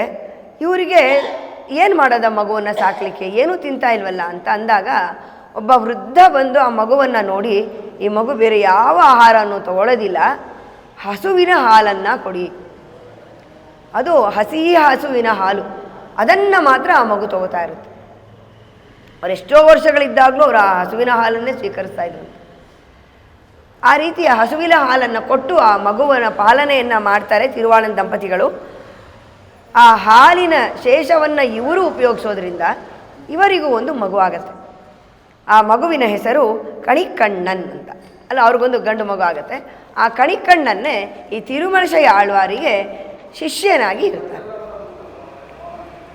ತಿರುಮಳಶೈ ಆಳ್ವಾರ ಅವತಾರ ಸ್ಥಳ ಕಾಂಜೀಪುರಂ ಹತ್ರ ತಿರುಮಳಿಶೈ ಅಂತ, ಅಲ್ಲಿ ಅವರು ಅವತಾರವಾಗಿದ್ದು. ಅವರ ಶಿಷ್ಯ ಕಣಿಕಣ್ಣನ್. ಅವರ ಶ್ರೀ ಸೂಕ್ತಿಗಳು ನಾನ್ಮುಹನ್ ತಿರುವಂದಾದಿ ತಿರುಚಂದ ವಿರುತ್ತಂ. ಅವರು ಮಾಡಿದಂತಹ ಇದೆರಡನ್ನ ಬಿಟ್ಟು ಅವರು ಮಾಡಿದಂಥ ಎಲ್ಲದನ್ನು ಕಾವೇರಿಗೆ ಎಸೆದುಬಿಡ್ತಾರೆ. ಇದೆರಡು ಅಷ್ಟೊಂದು ಭಗವಂತನಿಗೆ ಅರ್ಪಿತವಾದದ್ದು ಅಂಥೇಳಿ. ಅವರು ಪರಮಪದವನ್ನು ಪಡೆದದ್ದು ತಿರುಕುಡಂದೈ ಆರಾಮದ ಸನ್ನಿಧಿನಲ್ಲಿ. ಒಂದು ಸಾರಿ ಹೀಗೆ ಇದೇ ರೀತಿ ಬೆಳೆದಿರ್ತಾರೆ. ಅವರನ್ನು ಅನ್ನಿಚ್ಚೆವಿಡೋ ಆನಂದಲೋ ಅನ್ನೋ ರೀತಿಯೇ ಸದಾಕಾಲ ಭಗವಂತನ ಧ್ಯಾನದಲ್ಲಿರೋದು, ಇಲ್ಲ ಕಣ್ಣು ಮುಚ್ಕೊಂಡು ಏನೋ ಧ್ಯಾನ ಮಾಡೋದು, ಇಲ್ಲ ನಗೋದು. ಮತ್ತು ಅವರ ಬಟ್ಟೆಗಳೆಲ್ಲ ಸ್ವಲ್ಪ ಹರಿದೋಗಿರುವಂಥ ಬಟ್ಟೆಗಳ ರೀತಿ ಇರುತ್ತಂತೆ. ಅವರು ಆ ರೀತಿಯಾಗಿ ಇದ್ದದ್ದನ್ನು ನೋಡಿ ಆಕಾಶದಲ್ಲಿ ಇಬ್ಬರು ದೇವತೆಗಳು ಹೋಗ್ತಾ ಇರ್ತಾರಂತೆ. ಗಂಧರ್ವರು ಯಾರು ಹೋಗ್ತಾ ಇರ್ತಾರೆ, ಬಂದು ನೋಡ್ತಾರೆ, ಅಯ್ಯೋ ಪಾಪ ಎಷ್ಟೊಂದು ತೇಜಸ್ಸಿದೆ, ಆದರೆ ಈ ರೀತಿ ಇದ್ದಾರಲ್ಲ ಅಂತ ಹೇಳಿ ಅವರು ಒಂದು ಸುಂದರವಾದ ಶಾಲುವನ್ನು ಅವ್ರಿಗೆ ಹೊದಿಸ್ತಾರಂತೆ. ಯಾರೋ ಪಾಪ ಭಿಕ್ಷುಕ ಅನ್ನೋ ಥರ ನೋಡಿ ಅವರು ಕಣ್ಬಿಟ್ಟು ನೋಡಿಬಿಟ್ಟು ಅವರು ಒಂದು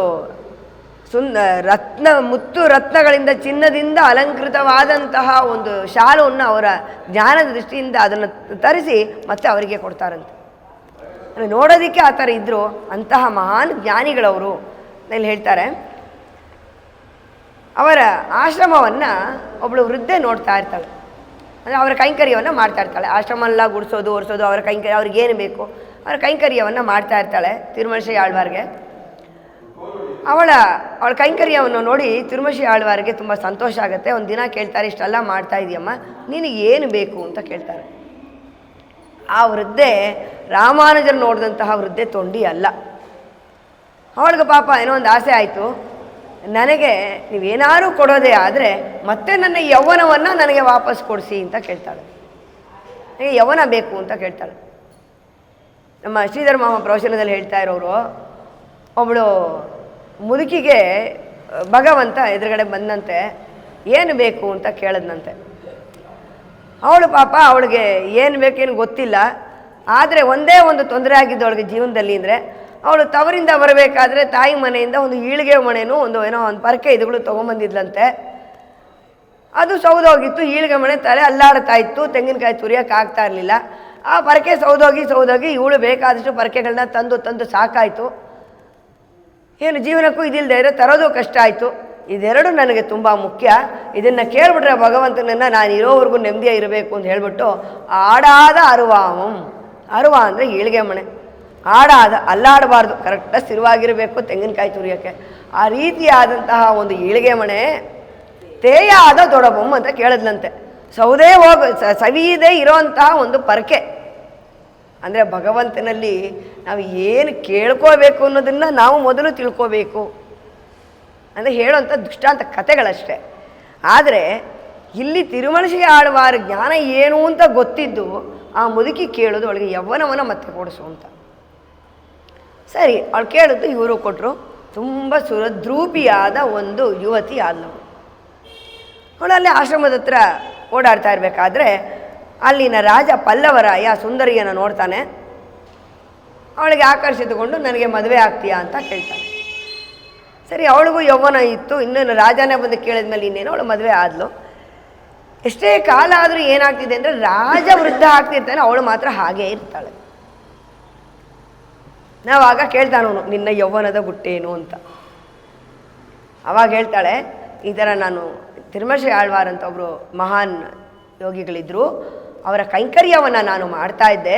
ಹಾಗಾಗಿ ನನಗೆ ಅವರು ಕೇಳಿದ್ರು, ನಾನು ಬೇಕು ಅಂದರೆ ಕೊಟ್ಟಿದ್ದಾರೆ. ಹಾಗಾಗಿ ನನ್ನ ಯೌವನ ಯಾವಾಗಲೂ ಹೀಗೆ ಇರುತ್ತೆ. ಇವನಿಗೂ ಆ ತಿರುಮಣಶಿ ಆಳ್ವಾರ್ ಬಗ್ಗೆ ತಿಳ್ಕೋಬೇಕು, ಹೇಗೆ ಏನು ಅಂತೆಲ್ಲ ಅನಿಸತ್ತೆ.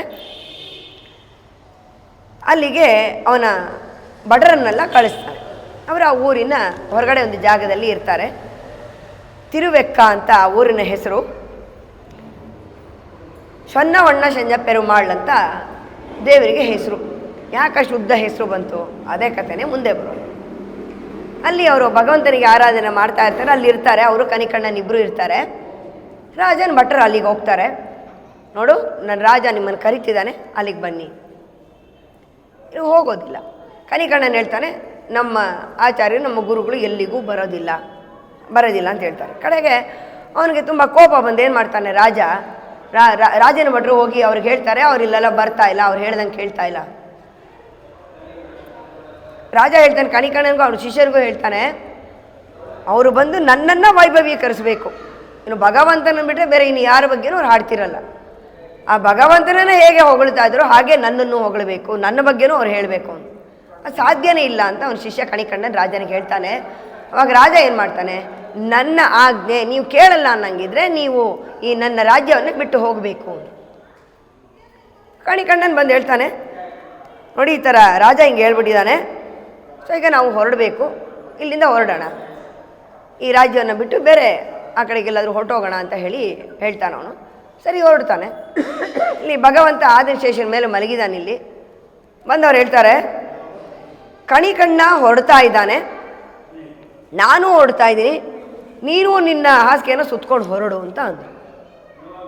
ಭಗವಂತನ ಆದಿಶೇಷನ ಸುತ್ತಕೊಂಡ, ಕಂಕ್ಳಲ್ಲಿ ಇಟ್ಕೊಂಡ, ಹೊರಟ ಇವ್ರ ಹಿಂದೆ. ಸರಿ, ಊರು ಬಿಟ್ಟು ಹೊರಟೋದ್ರು. ಅದಾದಮೇಲೆ ಇಲ್ಲಿ ಬರೀ ಬರಗಾಲಗಳು, ಕ್ಷಾಮಗಳು ಶುರುವಾಯಿತು. ಏನು ಮಾಡಿದ್ರೆ ರಾಜ್ಯದಲ್ಲಿ ಅಭಿವೃದ್ಧಿಗಳಾಗ್ತಿರಲ್ಲ, ತುಂಬ ಕ್ಷಾಮ ಬಂದ್ಬಿಡುತ್ತೆ. ತಕ್ಷಣ ರಾಜ ಕೇಳ್ತಾನೆ, ಮಂತ್ರಿಗಳನ್ನೆಲ್ಲ ಕೇಳ್ತಾನೆ, ಏನಕ್ಕೆ ಈ ಥರ ಆಗ್ತಾಯಿದೆ ಅಂತ. ಅವರಿದ್ದರು, ಅಂತಹ ಜ್ಞಾನಿಗಳು ಈ ಜಾಗದಲ್ಲಿದ್ದರು, ಹಾಗಾಗಿ ಮಳೆ ಬೆಳೆಗಳೆಲ್ಲ ಸರಿಯಾಗಿತ್ತು, ಸಮೃದ್ಧಿ ಎಲ್ಲ ಇತ್ತು. ನೀನು ಅವರನ್ನು ಕಳಿಸ್ಬಿಟ್ಟೆ ಈ ಜಾಗದಿಂದ, ಹಾಗಾಗಿ ಇಲ್ಲಿ ಕ್ಷಾಮ ಬಂದ್ಬಿಟ್ಟಿದೆ. ನೀನು ಮತ್ತೆ ಅವರನ್ನು ಇಲ್ಲಿಗೆ ಕಳಿಸಿದ್ರೆ ಮಾತ್ರ ನಮ್ಮ ರಾಜ್ಯ ಸುಭಿಕ್ಷವಾಗೋದು. ಸರಿ, ಮತ್ತೆ ಭಟಗಳನ್ನೆಲ್ಲ ಕಳಿಸ್ದ. ಅವ್ರು ಊರಿಂದ ಹೊರಗಡೆಗೆ ಹೋಗಿದ್ರು, ಅವರಿಗೆ ಹೇಳಿ ಕಳಿಸ್ದ, ಮತ್ತೆ ನೀವು ಬನ್ನಿ. ಸರಿ, ಕಣಿಕಣ್ಣನ ಹೇಳ್ದ, ಆಯ್ತು ಈಗ ನಾವು ಮತ್ತೆ ಹೊರಡೋಣ ಬನ್ನಿ ಅಂತ ತಿರುಮಣಶಿ ಆಳ್ವಾರ್ ಆಚಾರ್ಯರನ್ನ ಕೇಳ್ದ. ಸರಿ, ಅವರು ಮತ್ತೆ ಭಗವಂತನಿಗೆ ಹೇಳಿದ್ರು, ನೋಡಪ್ಪ ಕಣಿಕಣ್ಣನ್ ಹಿಂತಿರುಗ್ತಾ ಇದ್ದಾನೆ, ನಾನು ಅವನ ಜೊತೆ ಹೋಗ್ತಾ ಇದ್ದೀನಿ, ನೀನು ಮತ್ತೆ ವಾಪಸ್ ಬಾ ಅಂದರು. ಸರಿ, ಅವನ ಜೊತೆ ವಾಪಸ್ ಬಂದು ಇದು ತಿರುವೆಕ್ಕಾಗಿ ಬಂದರು. ಬಂದ ಮೇಲೆ ಮತ್ತೆ ನಿನ್ನ ಆದಿಶೇಷನನ್ನು ಹಾಕ್ಕೊಂಡು ನೀನು ಮಲಕೋ ಅಂತ ಅಂದರು. ಅವನು ಸರಿ, ಗುರುಗಳು ಹೇಳ್ಬಿಟ್ರು, ಭಗವಂತನೇ ಅವನ ಭಕ್ತನನ್ನು ನೋಡೋನು, ಹಾಗಾಗಿ ಮತ್ತೆ ಅವನ ಹಾಸಿಗೆಗಳನ್ನು ಆದಿಶೇಷನನ್ನು ಹಾಸ್ಕೊಂಡು ಅದ್ರ ಮೇಲೆ ಮಲಗದ. ಅದನ್ನು ಸ್ವಲ್ಪ ವ್ಯತ್ಯಾಸ ಮಾಡ್ದ ಅರ್ಜೆಂಟಲ್ಲಿ. ಮೊದಲು ಯಾವ ಥರ ದಿಕ್ಕಿತ್ತು ಅದಕ್ಕೆ ಆಪೋಸಿಟ್, ಅದಕ್ಕೆ ವಿರುದ್ಧವಾದ ದಿಕ್ಕಿನಲ್ಲಿ ಭಗವಂತ ಮಲಗದ. ಹೀಗೆ ಶೊನ್ನ ವಣ್ಣ ಶಂಜ ಪೆರುಮಾಳ್ ಅಂದರೆ ಹೇಗೆ ಅವರು ಹೇಳಿದ್ರೋ ಅದೇ ರೀತಿ ಶಂಜ ಮಾಡಿದಂತಹ ಪೆರುಮಾಳ್ ಭಗವಂತ. ಶೊನ್ನವಣ್ಣ ಶಂಜ ಪೆರುಮಾಳ್ ಇವತ್ತಿಗೂ ದೇವಸ್ಥಾನ ಕಾಂಜೀಪುರಂ ಹತ್ರ ಇದೆ. ಯಥೋಕ್ತಕಾರಿ ಸನ್ನಿಧಿ ಅಂದರೆ ಇದು ಶೊನ್ನವಣ್ಣ ಶಂಜ ಪೆರುಮಾಳ್ ಅಂದರೆ ತಮಿಳಲ್ಲಿ ಹೇಳೋದು. ಶೊನ್ನ ಮಾದ್ರೆ ನೀ ಕೇಳ್ಕೊ ಅಂತ ಹೇಳ್ತಾರೆ. ಅದು ಶೊನ್ನವಣ್ಣ ಶಂಜ ಪೆರುಮಾಳ್ ತಮಿಳು. ಯಥ ಉಕ್ತಕಾರಿ ಸನ್ನಿಧಿ, ಹೇಗೆ ತಿರುಮಲಶಯ್ಯಾಳ್ವಾರ್ ಹೇಳಿದ್ರೋ ಯಥ ಉಕ್ತಕಾರಿ, ಅದನ್ನು ಇವನು ಕೇಳಿದ ಭಗವಂತ. ಯಥೋಕ್ತಕಾರಿ ಸನ್ನಿಧಿ ಅಂತ ಹೇಳ್ತಾರೆ. ಅದು ತಿರುಕುಣಂದೆಯ ಆರಾಮೋದನ ಸನ್ನಿಧಿನಲ್ಲಿ ತಿರುಮಲಶಯ್ಯಾಳ್ವಾರರು ಅವರ ಪರಮಪದವನ್ನು ಹೊಡ್ತಾರೆ. 4700 ವರ್ಷಗಳ ಕಾಲ ಭೂಲೋಕದಲ್ಲಿ ಅವರು ಬದುಕ್ತಾರೆ. ಅಷ್ಟು ಇದ್ದು ಭಗವಂತನ ಹೇಗೆ ನಾವು ಸ್ಮರಣೆ ಮಾಡಬೇಕು, ಅವನ ಜ್ಞಾನವನ್ನು ಹೇಗೆ ಪಡಿಬೇಕು ಅನ್ನೋದನ್ನು ತಿರುಮಲಶಯ್ಯಾಳ್ವಾರ್ ನಮಗೆ ಹೇಳ್ಕೊಟ್ಟಿದ್ದಾರೆ. ಇವತ್ತಿನ ಈ ಪಾಶುರವನ್ನು ತಿರುಮಲಶಯ್ಯಾಳ್ವಾರಿಗೆ ಸಮರ್ಪಣೆ ಮಾಡ್ತಾ, ತೂಮಣಿ ಮಾಡುತ್ತು ಶುತ್ತುಂ ವಿಳಕ್ಕೆರಿಯ ಧೂಪಂ ಕಮಲ ತುಯಿಲಣೈ ಮೇಲ್ ಕಣ್ವಳರುಂ மாமான் மகளே மணிக்கதவந்தாள் திருவாய் மாமீரவழை எழுப்பீரோ உன் மகள்தான் ஊமையோ அன்னிச்செவிடோ அனந்தலோ ஏம பெருந்துயில் மந்திரப்பட்டாளோ மாமாயன் மாதவன் வைகுந்தனென்னு நாமம் பலவும் நமின்றேலோரெம்பாவாய். பாதங்கள் தீர்க்கும் பரமனடி காட்டும் வேதம் அனைத்துக்கும் வித்தாகும் கோதை தமிழைந்துமைந்தும் அறியாத மானிடரை வையம் சமப்பது வம்பு திருவாடிப்பூரத்தில் சதுதித்தாள் வாழியே திருப்பாவை 30 செப்பினாள் வாழியே பெரியாழ்வார் பெத்தெடுத்த பெண் பிள்ளை வாழியே பெரும்புதூர் மாமனுக்கு பின்னானாள் வாழியே 143 உரைத்தார் வாழியே உயிரரங்கற்கே கண்ணி உகந்ததித்தாள் வாழியே மறுவாரும் திருமல்லி வளநாடி வாழியே வண்புதுவை நகர் கோதை மலர் பதங்கள் வாழியே. மங்களம் விஷ்ணு சித்தாய வடபத்ரசயாய ச மங்களம் பூர்வசூரிभ्यै கோதாயை நித்யமங்கலம் மங்களம் கௌசலேந்திராய மகனீய குணாப்தயே சக்கரவர்த்தி தனூஜாயை சார்வபௌமாய மங்களம். சர்வம் ஸ்ரீ கிருஷ்ணார்ப்பணமஸ்து.